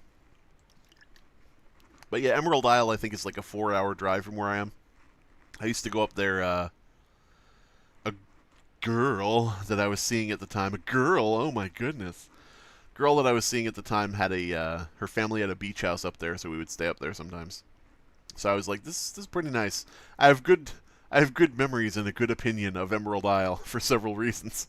So I just kind of threw it in the story. Because I was like, you know, where would this be located? I have to pick a location where there is no actual Disney park. And I have to write about a fake Disney park in my horror story. And I just said, you know what? I like Emerald Isle. I'll just make it there. People be like, there's no room in Emerald Isle for a park that big. It's like, I don't care. I like it. Actually, here's the thing. I shouldn't say that, because the story actually says it's near Emerald Isle. This is something that people even mess me up on this. People who, like, criticize the story, they're like, Emerald Isle? Not big enough for a park. And I'm like, the story says it's near Emerald Isle. It doesn't say it's in Emerald Isle. For anybody who doesn't know, Emerald Isle is a small coastal town or city in North Carolina. Not big enough for a theme park, especially a Disney theme park. Or a resort, I guess. But yeah, the story says, the Abandoned by Disney story says, near Emerald Isle.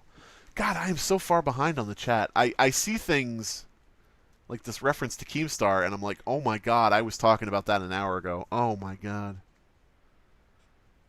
Oh my god. Doodly-doo. Sad truth is probably because creepypasta isn't as popular as it used to be. Yeah. Yeah. That's the whole thing. The thing is, Red, that is very true, but that shouldn't matter. It does matter, but it shouldn't matter, which is a sad thing. Chaos Z Strider, I recognize your name. I honestly think... Hold on one second. Let me close the fucking door again. Oh! This is what you signed up for.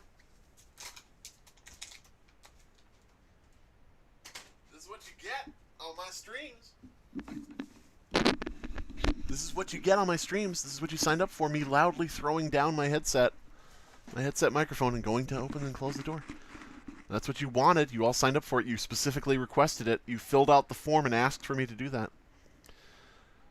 I honestly think Creeps is a groomer. Honestly, there's a lot of groomers in the community, honestly, especially Creepypasta Wiki. Oh my god!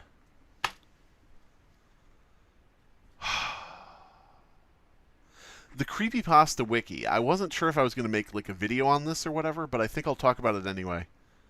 And I don't want to make... See, here's the thing. People involved... There's a wiki, like Wikipedia. There's a wiki site for creepypasta. And it's like the most popular site, I guess, related to creepypasta other than creepypasta.com. And they've had like 3 fucking groomers on their goddamn staff or on their site.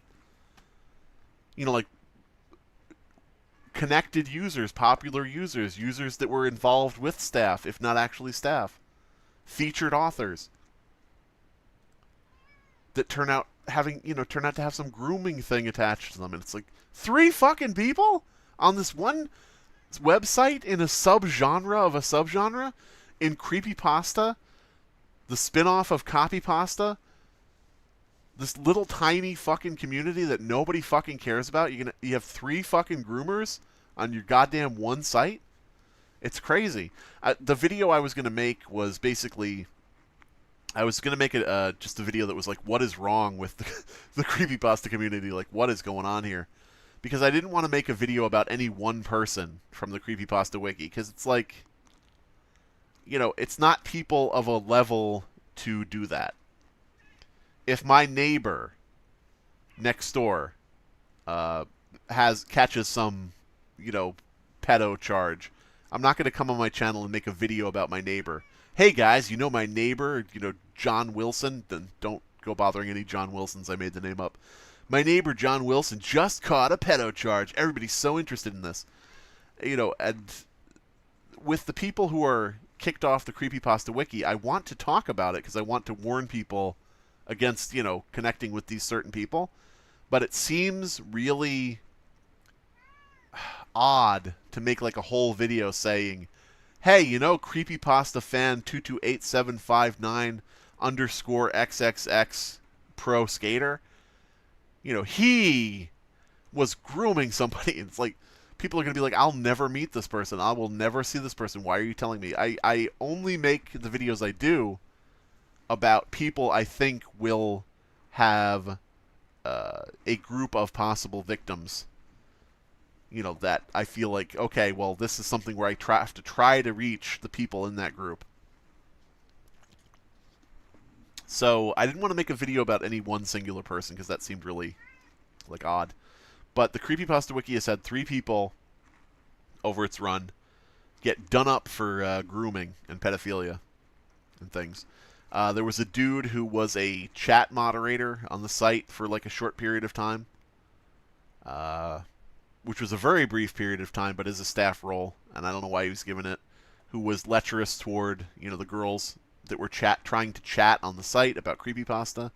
And as far as I've been told by the creepypasta staff directly, he was arrested and literally convicted of child porn and pedophilia. And there was a dude more recently who was a writer who was sending inappropriate messages to, I think, a 16-year-old or 15-year-old.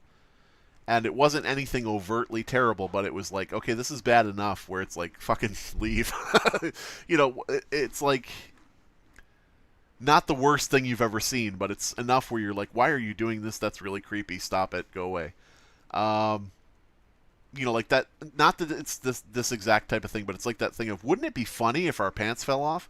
Like not directly being solicitous, but being creeper enough, being, weird enough where you're like, okay, that's immediately not acceptable. And there was actually a well-known and well-regarded member of the staff, a dude named Hillel, who was like a higher up on the wiki, I think. I'm not exactly part of their, circle to that extent, so I'm just going by what I have been told and what I remember. He was going after one of the narrators. There was a girl who was trying to become a narrator. It all is very familiar, and it all is like the same fucking circles that all of this goes in. And he was like a lead person on this fucking thing. So he's immediately in a position of power over this, woman. I don't know how old she was. I don't think she was underage. And he immediately is using that power once she shows up to try to, like, groom her, try to have a relationship with her. And I may be using the term grooming inappropriately there, but you get the idea of what I'm saying. He was, like, trying to have inappropriate contact with somebody who was trying to use the site for their career. And she eventually complained about it, and he, got kicked out. for trying to use his position to force himself on her. And the funny thing is, this dude had a long history of bad shit on this fucking site, and the staff did not care. You know, racist shit, anti-Semitic shit, talking about murdering people in real life. You know, trying to brigade people. He was a real loser. He was a real piece of shit on many levels. They did not care until the inappropriate contact with the, you know, female user, which, to their credit, they did kick him out for that. To their credit, they did that, but all the warning signs are there. A lot of times there are warning signs. There aren't always. But a lot of times there are warning signs, and, you know, you can't fucking ignore it. Or you shouldn't, I should say. Oh, shit, did I skip to the bottom? Oh, fuck. Oh, fuck. Yeah, here we are. So yeah, that's a bit touching a bit on the CreepyPasta wiki. I don't think their staff is very well put together. I'll just say that. What do you think of Trump's coup? Trump, oh my god.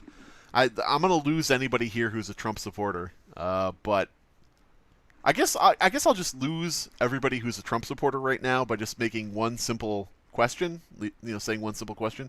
What the fuck is wrong with you? Like, why? What the fuck? I like to think if Joe Biden tries to take over the country and make himself permanent president and stuff, you know, like Trump has said, you know, maybe we can remove term limits. Trump has said, you know, I really like what, you know, this dictator here has done or that dictator here has done. You know, if Joe Biden started talking like that, I like to think Democrats would be like, please don't. Maybe I'm wrong, but it's like Trump supporters, what? What? You want this guy forever? Really? This guy. This manly man, this man's man, this common everyday Joe who happens to be a millionaire New York elite who's into gossip, name-calling, and posting on Twitter while he's on the toilet. This guy who is the exact opposite of what a classic idea of a man should be. That's going to be your red meat and potatoes, southern, you know, farmer, down-home president? Really? Oh, God. The dude who would spit on you if you asked him for $1 to, you know, get a pack of gum because you were starving to death? Really? That's your everyman? The fuck? So that would be... I just lost every Trump supporter in the chat, but that's okay. Because, he, you know, as I said, what is wrong with you? Speaking of proof, and that's not even a political thing. It's not even a Republican or Democrat thing. It's a thing of this man in particular. Why this man? Why him? You know, like back in the day, if a Republican candidate or a Democratic candidate said something crazy, people would be like, whoa, he's crazy. Howard Dean, you know, was somebody who was running for president, and one day he did a weird scream. He screamed funny, and everybody was like, whoa, he might be crazy. We can't vote him. So it's not a Democrat thing. It's not a Republican thing. It's just a, why Trump? Why? I don't see it. Anyway. Speaking of proof, I'm back to just to remind Slimebeast he was in an anime. Fuck! I was in an anime. I'm part of the problem. I'm part of the pedo problem. I was in anime. Not all animes. Jesus Christ. I don't mean it. I'm just kidding. Truthy went hard on Pastel Belle, making numerous videos about her. Scary. This is Hearts do. Pastel Belle... For anybody who doesn't know, Pastel Belle is the YouTuber who interviewed the girl that was allegedly groomed at 12 years old by CreepsMcPasta. So Pastel Belle, for interviewing the victim, Pastel Belle got attacked, and the victim got attacked for being associated with Pastel Belle. Now, this actually has some history to it. There's a YouTuber by the name of Cracked Rack. Cracked Rack wanted to do a collaboration with Pastel Belle. He wanted to collaborate with her on a video, and she eventually turned him down. So he started making videos about how Pastel Belle is a liar, and everything she says is lies, and she's terrible, and she's lying, and I hate her, and wah, wah, wah. Because he got turned down, you know, so he just threw everything under the bus and called the victim, you know, a liar, because she was being interviewed by somebody he didn't like. Now, I think there might be some connection there because Truthy Magoo was acting exactly like this Cracked Rack dude. I would encourage anybody who is interested in the Cracked Rack, or I'm sorry, I would encourage anybody who's interested in the Truthy Magoo stuff, please go look up Cracked Rack and look at what he's been doing. Because he's, like, currently doing what Truthy Magoo was doing.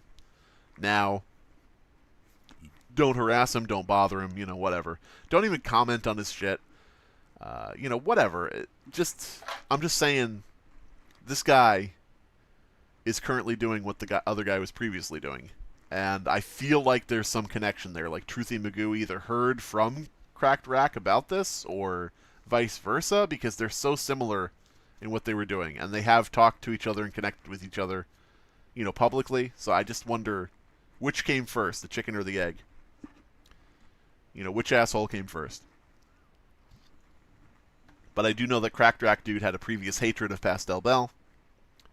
So that might be what colored Truthy Magoo, you know, deciding that this was all a lie. In addition to the fact CreepsMcPasta had a much bigger subscriber base. Pardon me. Red says, I don't know how CreepsMcPasta could say that he didn't type like that, considering anyone who was following him around that point would know it's not true. Yeah, he made a... Here's the thing. CreepsMcPasta had nowhere to go with his response. He had nothing he could say. Which you would think would mean, don't say anything. Don't make a response video, wait for it to blow over. But no, he had to go out because he's smarter than everybody. He had to go out and try to lie to everyone. And for the most part, it'll work because a lot of his fans and his viewers are going to believe it, no matter what he says. But a lot of them will never check into the fact that he was lying. So a lot of them, you know, for a lot of them, that's it. The final say is CreepsMcPasta saying, I never typed like that. And they go, yeah, he never did. But yeah. I am here from Slimebeast. Well, hello. The now defunct 20,000 Leagues Under the Sea ride would have been the perfect Disney creepypasta idea to do a story on. I think you should do it, Mark Spooner. Mark Spooner, I challenge you to write a creepypasta about the now defunct 20,000 Leagues Under the Sea ride.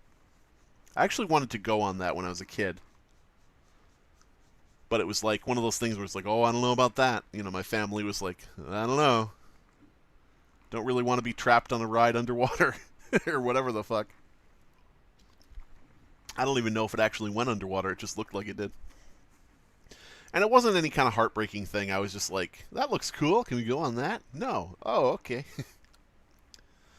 Wow, for some reason YouTube disabled notifications for Fearfic. Yeah, YouTube has just rampantly fucks people.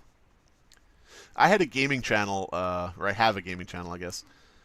I was almost to 15,000 subscribers on my gaming channel. And this was a channel I was running like, hey everybody, it's me, here to game again.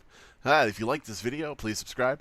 And I wasn't, you know, trying to achieve fame or anything, but I was kind of like, let me just try my hand at being a Let's Play YouTuber, a gaming YouTuber. Got to about 15,000 subscribers, and then Adpocalypse 1 and 2 happened, and suddenly everybody was messaging me, why am I unsubscribed from your channel? I didn't unsubscribe. And I'm like, oh, fuck. I curse too much. YouTube has blacklisted my channel without telling me. It's like shadow blocked. And so as it, you know, proceeded, my channel did die and went down to like 12,000 subscribers and shit. And I was like, ah, fuck, whatever. Oh, well, thank you, YouTube. But yeah, they do a lot of that where they don't notify people of updates and they unsubscribe people and shit like that if they don't like the channel. Like if the AI detects beep beep, too much cursing, beep beep. FBI stuff reminds me of Monica Rial's I have screenshot this tweet stuff. Yeah. I don't know who that is, but it sounds very apt. Do you use your girlfriend as a crutch? No. Jesus Christ. The Emerald Isle thing, that period of my life, that would probably be, that's pre-2012. That's like early 2000s to mid-2000s probably. She ended up cheating on me with her college roommate. I don't know what she saw in her. More power to them. Good luck to you. I salute you. But don't drag me into that shit. I ain't gonna be involved. See you later. Bye.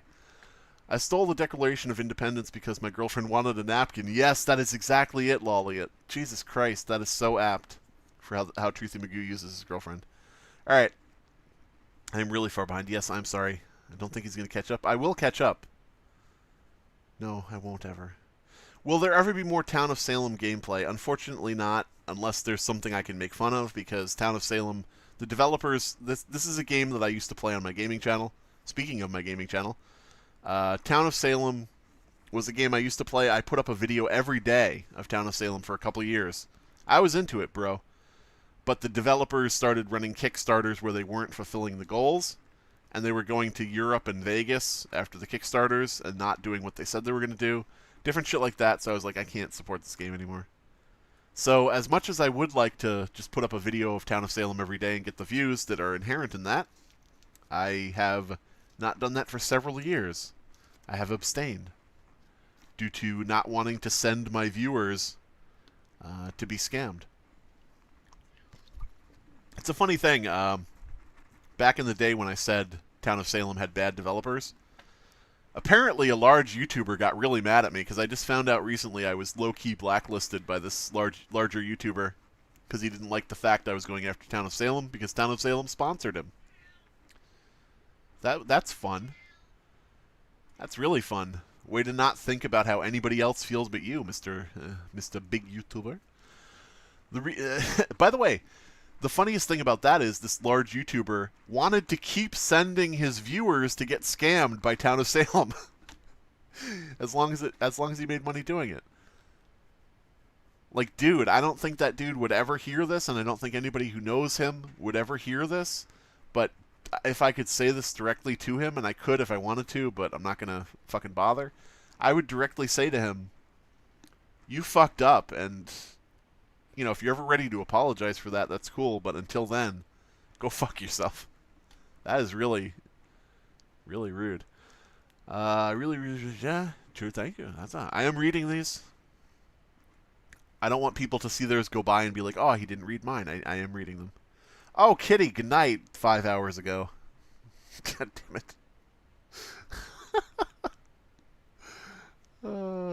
I can't be that far behind by now. The scroll bar is small. At the bottom. Just skip all the comments about Truthy. Yeah, you're right. Have you ever heard of the indie movie Escape from Tomorrow? Yes, I have. Apparently, people said it was a really bad movie. My thought is they probably didn't know what they would be able to film, so they kind of, because Escape from Tomorrow was filmed in a Disney park, like illegally. So I don't think they knew what they were going to be able to get, so I think they kind of just made up the story after they got the footage. Like, okay, here's the footage we got. How do we turn this into a movie? I haven't seen it, but I've heard stuff about it, so that was my thought on it. New Fear Fic podcast when? Well, Smug Alice, hopefully soon. I addressed this earlier, but there was like a personal issue with one of us that's not anything that you guys need to worry about, and is not any kind of interpersonal disagreement or anything. So don't even think about it. But we'll be back soon. Hopefully it'll be looking up soon. I have my Optimist hat on. It's got a little pinwheel on it. I feel like an idiot. I thought there was a car outside, or a car outside meowing. God damn it! You mean cat? Ah! You made me say car. How dare you? No, I'm just kidding. I type the wrong shit all the time. You'll rarely find a comment from me that doesn't say it's edited, because I have to go back and edit a bunch of stupid mistakes I made. Your mistake isn't stupid, but mine are. Hey, Slimebeast, I've been a fan of your work for a long time. Bonus Room is my favorite of your works. It absolutely gave me chills when I first read it. You're an amazing writer, my dude. Keep it up. And I grow more powerful with every flattery.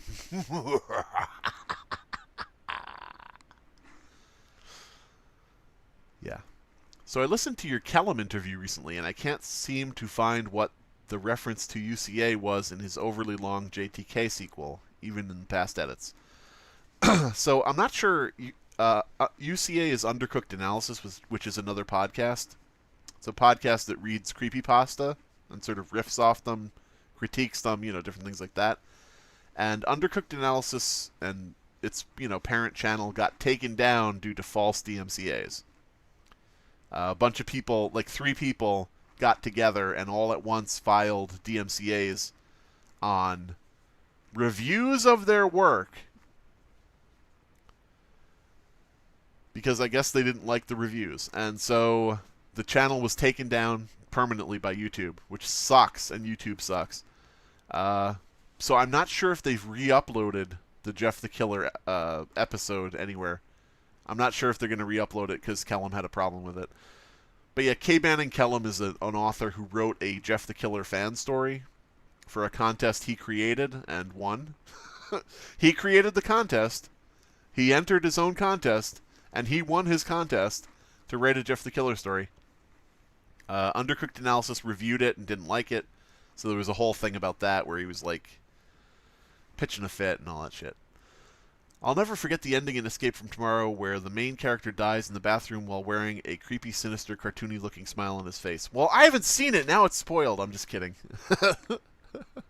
I'm just kidding. If I haven't seen it by now, it's my fault. Groomers in my creepypasta wiki? Yeah. The good thing about... fuck. The good thing about fuck. The good thing about fuck. A novel by Slimebeast. Shit. Okay. I'm back to where I was. The good thing about the creepypasta wiki is they have kicked out the groomers. So that's the good thing about it. The bad thing is they kind of did it slowly. I see the things. Yeah. I didn't know about Sloshed Train. Jesus Christ, there's a name. I recognize your name. I didn't know the creepypasta wiki grooming stuff until years later. I regret not paying more attention early on. Nobody was paying fucking attention. Here's the thing. 2011, 2012, creepypasta was starting to pick up. Nobody knew it was going to become a big popular thing, so it was just a bunch of people fucking around in like chats and, you know, Skype groups and chat rooms and on wikis and IRC chats and shit. Just a bunch of people fucking around, and of course a certain percentage of those people are going to be bastards. A certain percentage are going to be pedophiles. Different things like that. It's just the nature of having a group of people together. Some of them are going to be shit. And I don't think anybody realized, hey, you know, we should probably be keeping this place clean.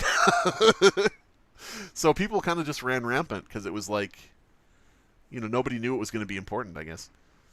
People were just all not really asleep at the switch so much as not realizing there was a switch to be asleep at. There was a lot more than 3. Oh, fuck. Chaos. There was more than 3 people kicked off the wiki for grooming, really. I'm proud to be a subscriber. It really sounds like you look out for your community, and that's rare. Thank you, Natalie D. I don't want to sound like a martyr. I don't want to sound like a, you know, oh, poor me. But so many people out there will be like, you just want to chase clout.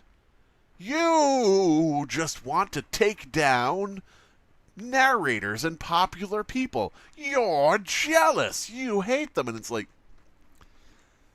can anybody ever be interested in actually just helping people?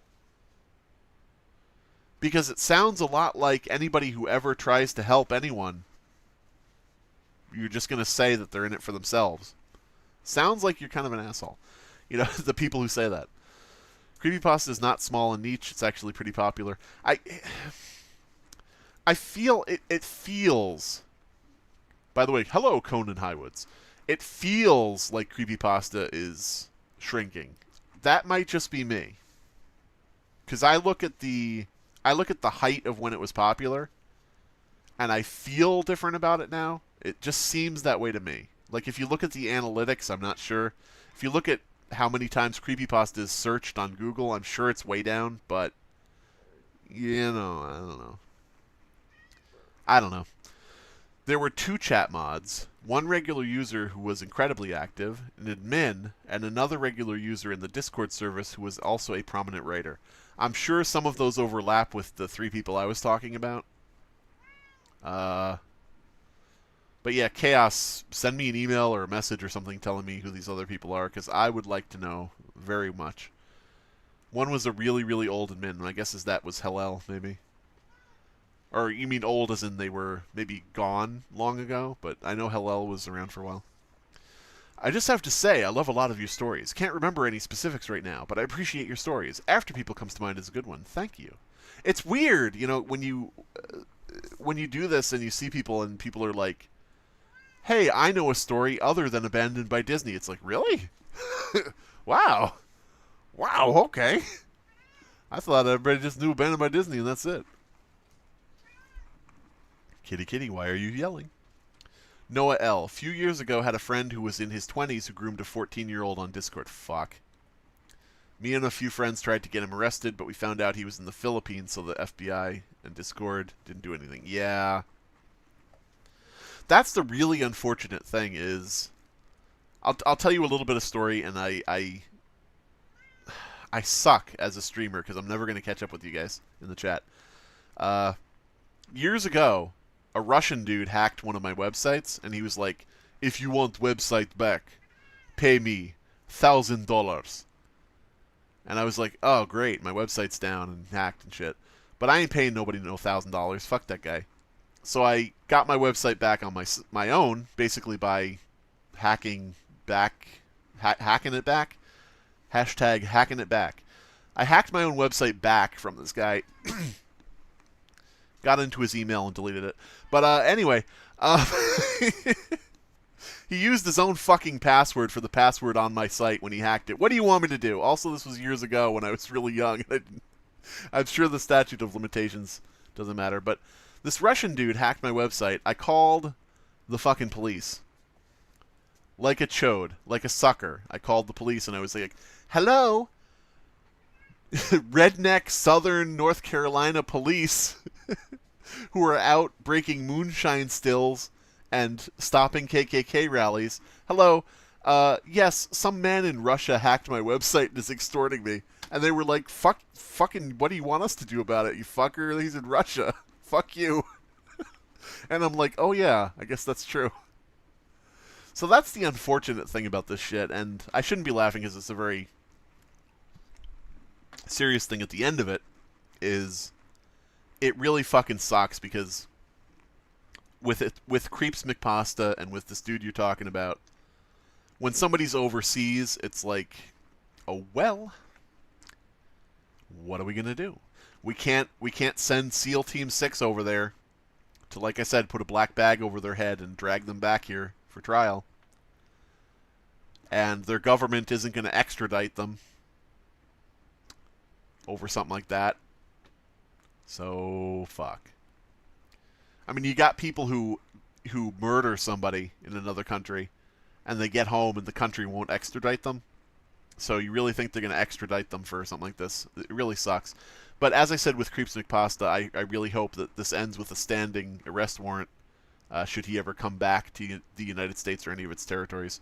Because I think that would be that would be acceptable, not great, but acceptable, is that, hey, stay out of the fucking country. But yeah, what's the dumbest creepypasta story you've ever heard of? I Hate You. It's a Mario Brothers creepypasta. Term limits are definitely needed. Would you think about doing a lost episode creepypasta on an anime show? I don't know enough about anime. Maybe I would make one up. I could if I made one up. I'll think about it. Trump memes, yeah. God. I think the Trump memes elected Trump. That was my email, and I will help in any way I can. Cool. Awesome. What's the last one before he offed himself? Gotcha. Alright, cool. I'm reading all of this. Yeah, I copied your email back when it was first dropped in the chat. I still have it copied. Pardon me. There's now a virtual reality video on YouTube that makes you feel as though you're in 20,000 Leagues Under the Sea ride. Oh. So technically, Mark, when you write your creepypasta about that, you could say, there's a video out now, and it reminded me of the time I was at Disney World, and I went on the ride, and spooky thing happened. Gaming streams is what my kid is. Yeah, cool. I can't talk. I did read that correctly, but my mouth did not say it correctly. Monica Rial is a voice actress and was involved in the Vic McNona situation. Interesting. Have you played Camp Cadaver recently? Camp Cadaver is dead. Camp Cadaver is a game of mine. Uh-oh, is this really the end of the chat, or is the chat like not updating? We'll see. I'll try to refresh it just to make sure. I hope I didn't miss too many of your messages if this broke. Have you played Camp Cadaver recently? Camp Cadaver was a game I made with another dude who has since, left the project. Oh, it is working. Oh. It's like Town of Salem, but better. It's browser-based. It's at campcadaver.com. You play it in your browser. It's not as nice looking, but it's got a lot more roles, a lot more choices of how you play. You can play rounds of the game and just add whatever roles you want to play. You can leave out roles you don't like, different things like that. It's pretty cool. It's got a lot of stuff. It has like 70-something roles. But yeah, a lot of things you can unlock, achievements, different things like that. So yeah, campcadaver.com, it is pretty much dead because you need a certain number of people to play it. So you have to have like a group of friends, and you have to come to the game to play it with your friends. It's like Among Us, sort of, but without the random player base. You actually have to have a group of friends to play with. Town of Salem YouTuber Omrecker. No, it's the YouTuber who low-key secretly blacklisted me because I was talking bad about his sponsor, Town of Salem. This is somebody that I thought was a friend, and it's like, fucking shit. Thanks a lot, fuck off. But yeah, Omrecker, I've never considered him a friend. He was a dick from the beginning. Like, actually, there's a whole drama thing there, too, where he was being a prick. Press F for UCA, yeah. Undercooked Analysis is fucking awesome. It still is up. It's up on creativehorror.com, and I think they upload it to the Creative Horror channel. I'm not sure how caught up they are on episodes, though. But I would definitely go check that out. Just Google Undercooked Analysis. Google it! Or go to creativehorror.com. UCA oh yeah. Jesus Christ, you just said it. Thank you, Wingless Shinigami. Have you ever watched ReZero Starting Life and Another one? I haven't seen the only animes I've ever seen. This is gonna make you mad. You're gonna be pissed. The only animes I've ever seen, okay? Akira, Pokemon, Dragon Ball Z, and the anime that I was on, called You're Under Arrest. Those are the only animes I've ever watched, ever in my life. And I haven't even seen all of, like, Pokemon or Dragon Ball Z. I'm not somebody who's seen every episode of that. I have seen episodes of them. So there you go. Now you're gonna fucking hate me. But I have not watched Bako no Pico or whatever the fuck it is. So that should be a checkbox in my favor for not ever having seen that. Vic Mignogna was the voice of Broly. Oh! He got accused of abusing fellow employees. I did? Okay. Speaking of Dragon Ball Z. I did hear about that, but I heard about it as the person who voiced Broly. I didn't hear the actual guy's name. Interesting. I've screenshot this and sent it to Homeland Security. Interesting. Perfect story concept for that ride would be one of the animatronics attacking one of the submarines at the ride, thus forcing the entire ride to shut down. And drown everybody but the narrator. I don't know. I'm trying to riff off it, but that was bad. I think I read so many bad creepypasta that I'm pretty sure it fried my brain. Here's the thing. I love fun creepypastas. If a creepypasta is well written, but it's boring, fuck it. If a creepypasta is badly written and it's boring, fuck it. But if either of those are fun to read, I like them. I like bad creepypasta that's fun to read, and it's not ironically, it's unironically, I like a creepypasta that's fun to read because I'm not looking for perfection. I'm looking for entertainment. And that's just me. I'm not saying I'm the best. This is how everybody should be. That's with me personally. Been on the phone for like an hour with my brother. What did I miss? The cat coming in and out of the room 5 times. I don't know if you missed anything that you really would want to know. I don't know. My favorite horror anime series is Higurashi When They Cry. Imagine doing a lost episode creepypasta story on the series. If you know about the show, I would suggest, honestly, that you write a creepypasta about it. I like to inspire people to do it and encourage people to do it. I like to tell other people what to do. No, I like to encourage people to write the stories they want to see. Be the change you want to see in the creepypasta community. I'm mad at your anime list, JK. Well, it is a pretty lackluster one. I'm a basic anime bitch. Well, I know what anime I am going to watch next. Uh-oh. UCA isn't the same without Dead Palette. Well, I mean, objectively, that's true. You know, something isn't the same without what it had. Like, it literally cannot be the same as it was without something that it had before. Honestly, I'm going to say some shit. I honestly was hoping that they would get back together. That's me personally. God, Nick Nocturne really fucked that, didn't he? He really fucked that. He fucked that like it was wearing a fursuit. Jesus Christ. For anybody who doesn't know, Undercooked Analysis had a minor breakup where some of the hosts had a disagreement, and Nick Nocturne, who's a semi-large YouTuber, I guess, was involved. He basically shit-stirred until they, broke up. He was like the Yoko Ono of the fucking group. One Piece is king, then why is there only One Piece? He said about a 9,000 installment manga. You've seen more than me. Oh, well. I guess I'm a weeb. One of the scenes in Higurashi that I would never forget would be the scene where Shion is forced to pierce some of her own nails. Ow! Oh, it's one of those. Oh, yikes. Me too, and also I was talking about You're Under Arrest. Yes, oh boy. Okay, when you watch, if anybody watches You're Under Arrest, all you gotta listen for is a guy who sounds like this. Hey!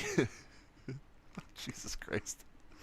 Hey, Akemi, you can't go into that door. Like that type of fucking terrible voice acting. I like your voice, not in a creepy way. Oh. Well, I have a creepy voice. Alright, so we are winding down now. Hey, everybody. Winding down. End of stream. Not literally right now. We're at 37 viewers. I appreciate everybody who stayed, and I appreciate everybody who came here, even if they left. Can you believe that? A YouTuber, a streamer who appreciates people who aren't here. But yeah, we're 37 people. I don't want to fucking kick you out, but I'm going to fucking end soon. Which Resident Evil game is your most favorite? Uh-oh. Uh-oh. I have never played a Resident Evil game. I've never played a Resident Evil game. I've never played a Silent Hill game. Now, this is not due to preference. It's not like I'm avoiding it. I had a really, basic old computer until, 2013. And that basic old computer from 2013 wouldn't run any, high-tech, cutting-edge games like the ones that were coming out at the time. The computer was actually from 2002, so it was 10 years old when I changed. So I missed a lot of fucking games. Never was a console person. Never had a lot of consoles. The last one I had was the Sega Genesis. So I should at some point play all of these games and probably record it and post it on my gaming channel. But it's just like that thing of I know it's going to be so much time. I know it's going to take a lot of time. Playing through Resident Evil, that whole series, playing through Silent Hill, that whole series. Good God. But yeah, the reason I actually wrote so many fucking stories back in the day was because I, was on a 2002 computer that couldn't do anything. I didn't watch YouTube, I didn't play games. I did play games, but they were really basic, shit. Damn. I am Mr. Coffo today. That's going to be my new channel name. Fucking Mr. Coffo. What a terrible joke. What was your inspiration for some of your more favorite small stories? Oh, wow. A lot of my stories have some nugget of something that actually happened in them, whether it be to me or to someone else. A lot of them, things from my past.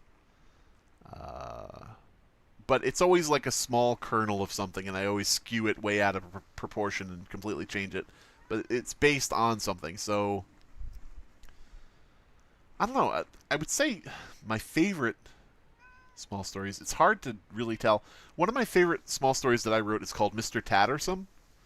But the reason I like Mr. Tattersome is because of the creature in it. It's a unknown humanoid creature that covers himself in pieces of toys and doll parts and shit. Sort of like a patchwork person or something.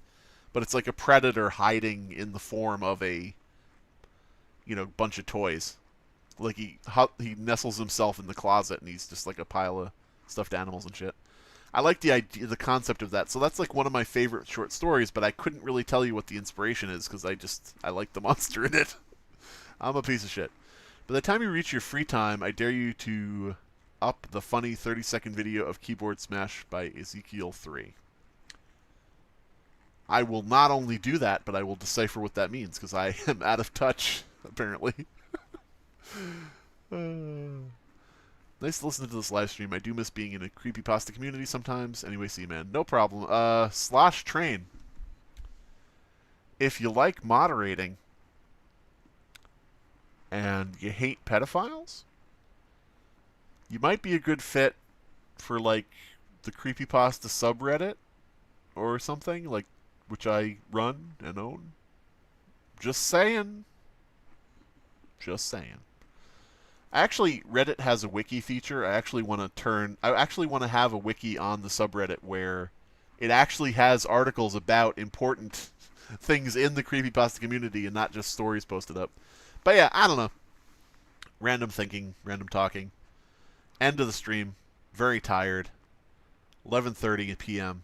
About to fall asleep. Coughing. See me prank a stranger, I will eat a pepper. Comment on my failure. Be my moderator. True. That's from my outro from my gaming channel back in the day. Before I changed it to a remix of The Shining. When, if you do get this, I tossed you a Discord message of everything I remember at the moment. I will definitely check that. I check my Discord messages constantly. Fucking constantly. Even when nobody has sent me anything, I reread everything everyone sent me. And I imagine what they're wearing. No, that's not. That's the other guy. Donate to insult me. Yes. Abysme made that, by the way. I don't know if Abysme's still here. Probably not. He probably had to go do something actually important in life like an adult. But Abysme did that music for me for the outro. What type of cat do you have? She is a dark tabby cat with some little bits of, like, beige-ish orange. One of her front paws is orange, for example. But it's like a beige orange, like a light orange. Wow, YouTube didn't share one of my messages. I bet it fucking didn't. Did you say a no-no word, Wingless Shinigami? Did you say something bad like Twitch or Mixer? Because that's not allowed. Actually, Mixer's dead, I think. I just remembered my favorite of your stories, Blue is for Boys. Oh, Blue is for Boys is cool. That's a story I wrote for a contest for Undercooked Analysis. Submitted it secretly with a different name, and so on. Blue is for Boys is a story about this kid who goes to see a Santa, like, sit on the lap and tell them what they want at a video store. And I won't spoil any more. But that actually is based on... the inspiration for that is I used to work in a comic book shop, and the guy who owned the comic book shop would have Toys for Tots drives, and he would have a Santa in the store for kids to come see. And I always was like, you don't fucking know this Santa. The boss would just hire some random fucking dude, and it was like, you don't know this dude. Having kids come in and sit on his lap. I guess I've always just been concerned for the safety of children. That's weird. That's kind of odd, I guess. I'll consider it, man. Thanks for... That's cool. Slosh Train. Everything's going by again, and I'm worried about getting behind. That is very cool, and I would appreciate if you would consider that. I don't know what I'm even saying right now. Thanks for the entertainment and likely to tune in again. Cool. Would your cat be your next inspiration of what creepypasta story you would write next, I wonder? Ooh, there's actually a story I wrote called The Cat Who Wrote, which is not based on my cat, but it is based on a cat. It does have a cat in it. You're still streaming? We stopped watching, just watched a whole movie, and came back to this. Oh, Paprika is Abysme's caretaker. Paprika is Abysme. Old man Abysme has a nurse by the name of Paprika. No, Paprika is Abysme's wife. Actually, Abysme is Paprika's husband. It's 2021. What am I talking about? But yeah, I am still streaming. I'm actually ending it soon. Not like Truthy Magoo, not in that regard. But I'm ending the stream soon because I am running out of steam. And I also have reached the bottom of the chat finally. You don't need to imagine what I'm wearing because I'm always naked. Well, Logan, I'm not trying to catch a grooming charge. Stop it! Nobody asked this man what he's wearing. Nobody asked him. Go through the tape. Run it back. Slime radioactive rapidly clacky flax. Rabid radioactive raccoons. Slime. I recognize that name. Slimebeast. Don't sleep. It's your duty as an admin to stay awake. Stay awake is a subreddit I run. Haha. Fucking true. Hi, I'm back, says Ashton Mouse. Cat. Okay, the cat has walked in front of the screen. I can see nothing but stripes. It's anarchy! Okay, the cat has moved. Had you looked up any funny Twitch livestream fails on YouTube? If yes, which one is your favorite? I actually watch a streamer called Penta. He actually has the username Penta, P-E-N-T-A. And he did a live stream once where he was out, just out and about, doing a IRL stream. And some lady just offered him cocaine. He was out walking on the street at night, and this woman comes over and whispers to him, and he says, "No, thank you, I don't want any cocaine," and he walks away. That was pretty funny. Could you imagine somebody's filming themselves on a live stream with an obvious camera, an obvious streaming backpack, a light on them, and you walk up and you offer to sell them cocaine? What the fuck? What the fuck? That story freaked me out. I forget already. I'm tired. I forget already. Oh, Blues for Boys. I'm glad it freaked you out. Sometimes the weirdest things or the freakiest things are the truest things, as we've fucking seen. Two of my... I won't say any more because it's spoiling the story. Two of my favorite characters from... Oh, that's an answer to somebody in chat. My cat opens doors randomly. Every time he does, I'm reminded of the cat who wrote... there you go. I had a cat that tried to open doors. He would jump up at the doorknob repeatedly and fail. It was like one of my favorite cats. He passed away, years and years and years ago, though, so it's not like, this is so recent, it's opening a wound. I miss him, but, it's a long, long time ago. I want to check out more of your stories. So far, I only really heard the ones that had been narrated over the years. Do you have a website? I know you have books on Amazon Kindle. Do they have paperback? I do have a website. It's Slimebeast.com. The .com stands for come on and merchandise. You can buy things now. Yeah, but I have Slimebeast.com. There's a few hundred stories up on it, if you know where to look. It's fucking a maze to sort out. And it has links to all the Amazon stuff. They're not available in paperback. I don't know if I'm ready yet, because I just got into the whole self-publishing thing. Like, I'm doing this by the seat of my pants with no, real assistance, like not a company or anything. I'm not sure if I'm ready for paperback. Like, I don't know how... I'm sure I could fuck that up in so many ways. In the formatting and everything. But at some point, maybe. What supernatural abilities does photonegative Mickey Mouse possess? Well, he can fly at 50 miles an hour, shoot lasers from his eyes. He can create bubbles. It's kind of it's something I haven't really thought about as to what photonegative Mickey Mouse actually is, because I want to leave it up to interpretation, and I feel like if I decide myself, then at some point I'll probably tell somebody, and then that'll kill everybody's own interpretation of what is going on. I will say that one of his abilities is apparently tearing his own head off. But yeah, it's one of those things where it's tough, because I would like to be able to answer that. I would love to be able to answer that. But it's like I have never really solidly decided, because I want people to be able to have their own ideas. And I don't want to shut them down with like, no, that's not right. It's this because I said. You should watch a streamer named Voldemouse since you told me to change the name. I don't remember doing that. Did you really change it to Voldemouse? Last time I saw it, it wasn't Voldemouse. I probably just assumed that, you passed over my ideal suggestion. Wasn't it longer than Voldemouse before? I don't know. Any new projects in the works? Oh, boy. On my Patreon, I try to post a story a month and sometimes fucking fail and have to do 2 or 3 stories the next month. But, other than writing stories for Patreon, I don't have too many projects in the works. I keep having game projects. There are so many game projects, but they always fall through. The person... I'm not a programmer. I'm an artist, like a pixel artist, like old retro game art, and different things like that. I have had a lot of game projects, but the programmer never does anything. Camp Cadaver is the closest I've gotten in a long time, probably. Which anime girl is your true waifu? Slimebeast. Anime girl. Can we say just fictional in general, and I could just say Melina from Mortal Kombat? I cat sat for a cat that could open doors. It surprisingly did not further complicate the herding process. Really?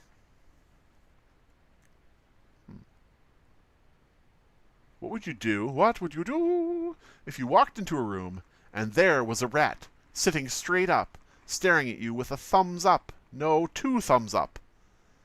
I probably would give the thumbs up back and wait to see if the rat moved at all. If the dead rat didn't move, I would just go, oh. And then I'd leave. I'd be like, oh, somebody fucked around with a dead rat and sit it up and put its thumbs up. I mean, that's me. Honestly, this is not... I know this is a funny question, and it is funny, and I did think it was funny. But I will treat it as a real question and say, I actually am a horrible, horrible skeptic in real life, so... like, anything weird that would happen, I probably would just be like, oh, somebody did this. Someone's fucking around, whatever. Photo Negative Mickey has DMCA vision. Yeah. It's amazing that I've never been DMCA'd, knock on wood, by Disney. I've been DMCA'd for other shit. Some guy didn't like my playthrough of his game, so he DMCA'd my video where I was just playing his game because I didn't like the game. And he was like, well, fuck it, I'll DMCA you. It didn't stick. If a 11-episode TV show was made about your stories, which would you pick to be adapted? Okay, so Channel Zero was a sci-fi series based on creepypastas, and they did a creepypasta per season. The first season was all Candle Cove, then it was No End House, and so on. I think the best way to do a TV show about creepypasta is like The Twilight Zone, where each episode is a different story. So I probably would pick 11 of my stories and try to force whatever company it is to do a Twilight Zone style series. And I probably would pick Mr. Tattersome as one because I really like that creature. There are a lot of things I think would work really well as a TV show or movie. I think Abandoned by Disney would really work as a TV show or movie. You'd have to change the story around, of course. And I don't just mean for the copyrights. I mean, like, and trademarks. I mean, you'd have to give it an actual plot that could be running across, a full movie or some episodes. But I think that could work because there aren't many things about, scary theme parks. And Lost Episodes, I think, is a good one to do for, like, a TV show or movie. Different things like that. Basically, I feel like any story could be theoretically made into a movie or TV show. It's just a matter of how much you're willing to stretch it and rewrite it. Your answer to the Photo Negative Mickey question now has me wondering, how many stories have you written that you don't actually have answers to? Probably most of them. If I write a story and it's, like, ambiguous at the end, like there's no answer definitively at the end of a story, I most likely don't have the answer, even though I could think of it. Like, it's easy to say, well, why did this happen in the story? And I could easily sit here and say, imagine, if you will, an old god who is relegated to the bowels of the earth and asleep for 1,000 years. And then he's reborn as this thing here and that thing there, and then this happens and that happens because of this. You know, it's easy to come up with the explanation, but I prefer not to in certain cases because I want people to say, I think this is what that was. And I'm like, cool. You engaged with the story and you went beyond just reading it. I love that shit. It's like an ego stroke, I guess, to a certain extent. But I really love when people engage with something and, participate, I guess. My favorite live stream fails revolve around live streamers breaking their setups. I was worried where that was going. I thought it was going to be like breaking their legs or something. It was Weedy Mouse. Yes. Voldemouse 420. Yes. Weedy Mouse is probably what I was thinking of. I probably, after I suggested the name change, I probably saw it again somewhere. I probably saw Weedy Mouse written somewhere in a URL or a old post or something and just was like assuming that it didn't change. Because I'm an idiot. Just to let you know, they just released some new first look images for the new live action Mortal Kombat R-rated reboot. Cues in Mortal Kombat theme. Yeah, the Mortal Kombat stills, I'm hopeful. Fuck. God damn it.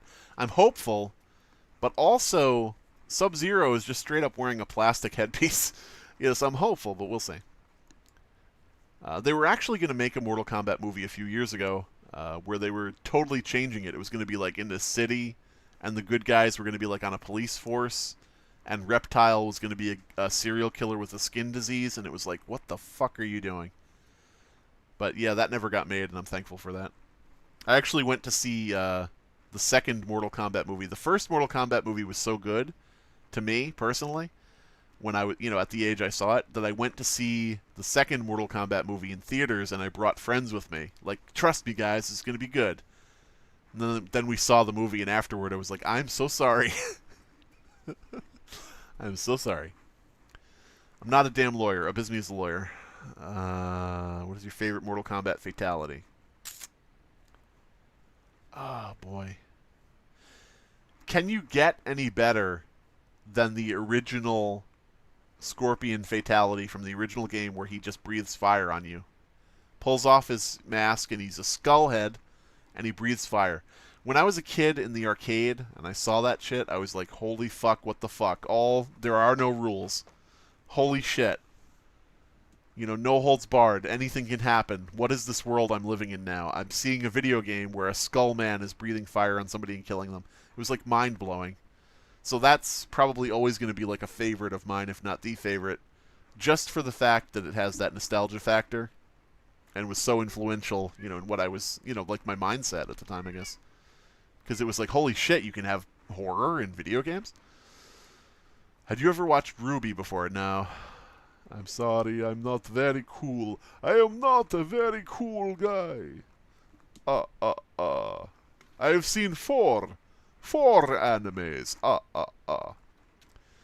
How does that affect the ability to ask you to be a lawyer for a case? Undamned isn't a word. What? What are you people arguing about? Let me rephrase. If you were the screenwriter for the show, which 11 stories would you pick to adapt? See, 11 is a lot for me to sit here and list, especially off the top of my head. If we're counting things from my books, which I became a bastard and I started putting my stories in books and selling them instead of posting them up for free. I post free ones up once in a while. If we're counting books, there's one in one of the books I wrote called Never Ever Ever, which is one of my favorite stories. There's another one in another book I wrote called Local Legend. These are things you don't know, but these are the answers. It's disappointing, isn't it? Let's see. It's hard for me to really... There's like over 200 fucking stories. It's probably like 300 by now. Oh my god.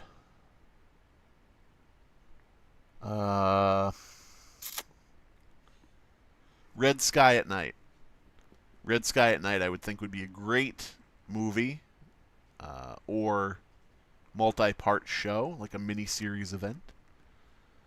For a Twilight Zone type thing, I guess here's the thing. If you're doing 11 episodes and you're doing it in Twilight Zone-y format, really the important thing is the twist. Really the important thing is, are you leading up to a fulfilling twist? So I would probably pick the stories that have the best twists at the end. And I can't really discuss that too much because I'd be ruining every story I said to you guys. I'd be like, I'd pick this story because the twist at the end is really cool. Here's what happens. And you'd be like, why do I have to read it now? I just heard how it ends. So if you know of a story that has a twist ending, I probably would pick that. Like something that surprises you, turns things on its head. What are your feelings, or what happened? Wait, or what? Blah, blah, blah, blah. Or what would be your feelings if it hasn't ever happened before on like fan film adaptations of your stories? Just curious. I am flattered when people make fan adaptations of my work in any format, be it a game or a spin-off story or a short movie. There were some dudes who made a YouTube movie out of one of my stories called 60 Second War. But 60 Second War was like one of my weirdest fucking stories, so it doesn't make any sense to anybody. But they liked it, so they made a movie out of it. I'm very flattered when people do stuff like that. As I said, like way earlier in the stream, I only get mad when people steal my work or try to use it to their own ends, like monetize it or whatever. I'm like, just leave it free for everybody. Let everybody partake of it. Don't try to make it into your own thing to make your living off of. Just leave it the way it is. It's like a butterfly's wings. Don't touch them or it won't fly again. I don't even know if that's true. Abysme denying wholeheartedly that he's a lawyer. I didn't get the notification. I wouldn't doubt it. YouTube is terrible about notifications. I feel like I'm shadow blocked on YouTube a lot of the time because people don't get my shit. That was Mortal Kombat Rebirth. Oh, yeah, God. I wouldn't mind people rebooting stuff if they just would call it an alternate universe. Reboot whatever you want. Ruin it as much as you want, as long as you say it's not the real thing. Make Mortal Kombat Rebirth, but say, in an opposite galaxy where everything is different and stupid, here's what Mortal Kombat Rebirth can do. And then have your show. Imagine coming across photo-negative Mickey Mouse on crack and cocaine. You mean like I'm on crack and cocaine when I come across him? Because that'd make it a lot worse. Mortal Kombat 1995 is an amazing movie. I agree. I have no problems with Mortal Kombat 1995 except the treatment of Reptile, but that's it. Reptile was a fucking legend, dude, literally.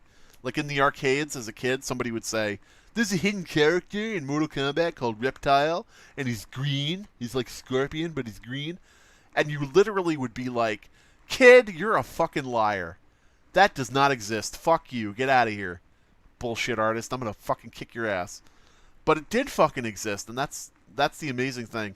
I don't know if we'll ever recapture a feeling like that for like Zoomers and beyond. The idea that something was real that was actually a secret that you thought was fake.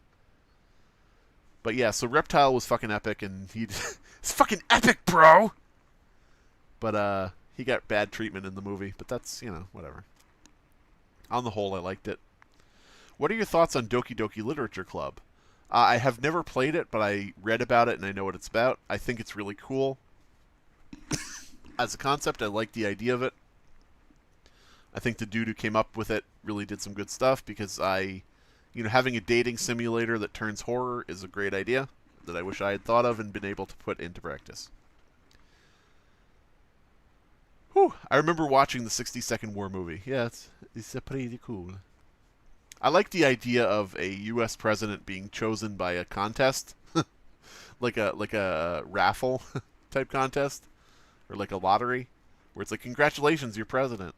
I just like that idea. And what more relevant story could you have now in 2021, post 2020, than a story where someone becomes president by winning a soda cap contest?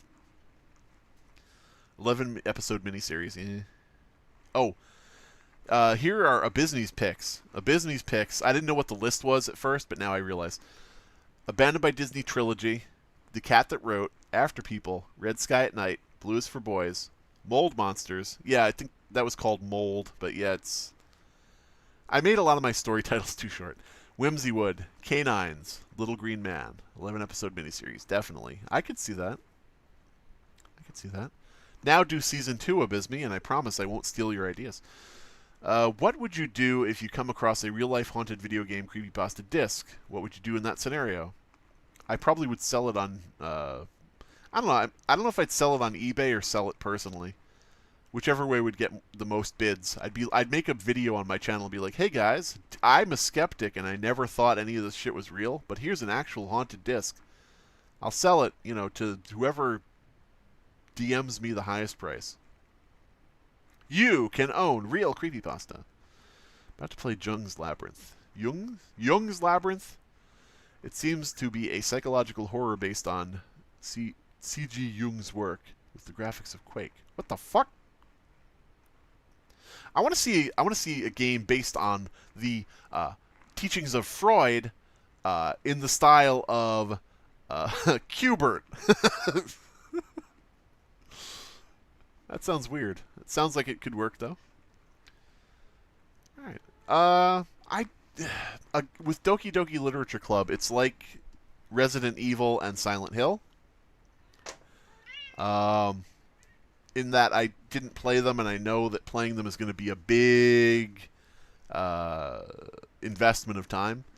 I know that if I get into Doki Doki Literature Club, it's going to be a big investment of time. So, you know, like personally, talking about it, analyzing it, why did they do this? Oh, I see they did that. That was cool that they did this. I would have done that. So it's like one of those things where I'm like almost intimidated, but yeah, I probably will at some point. I'll probably do it way after anybody cares about it, and I'll be like, here's my upload, and people will be like, we don't want to see it. Oh, thank you. I have no mouth, but I must... But what? God, fucking chaos. You almost made me read that. I don't need that clip floating around. That audio clip. All right, so we're ending the stream. I've reached the end of the chat. I announced that I was ending the stream about a half hour ago, so you guys had your chance. You had your chance to say whatever you wanted. You chose to say that. My goodness. Oh, favorite trauma movie. Logan, I haven't seen many. I sound like I don't partake of anything. I don't watch a lot of movies. I don't, you know, I don't do much. I create shit more than I watch shit, which is just, you know, just my weird behavior. My favorite trauma property, my favorite trauma-related property would be the Toxic Avengers cartoon from the 80s. I watched that as a kid.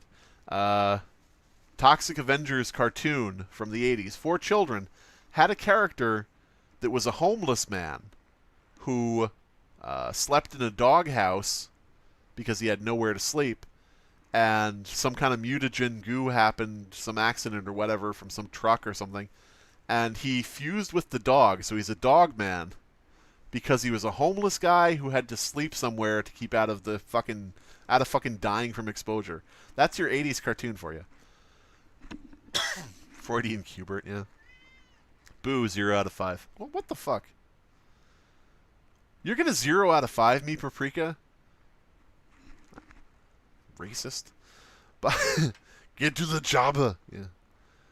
Poultrygeist. Yeah, I've seen clips of that and things. All right. All right. I gotta go.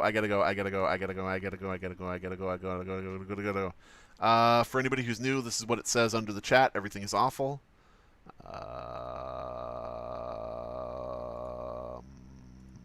How do people usually end streams? Buy things from me. Give me money. Subscribe. Like my videos. Help me become famous instead of you. Blah, blah, blah, blah, blah, blah. I am a YouTuber.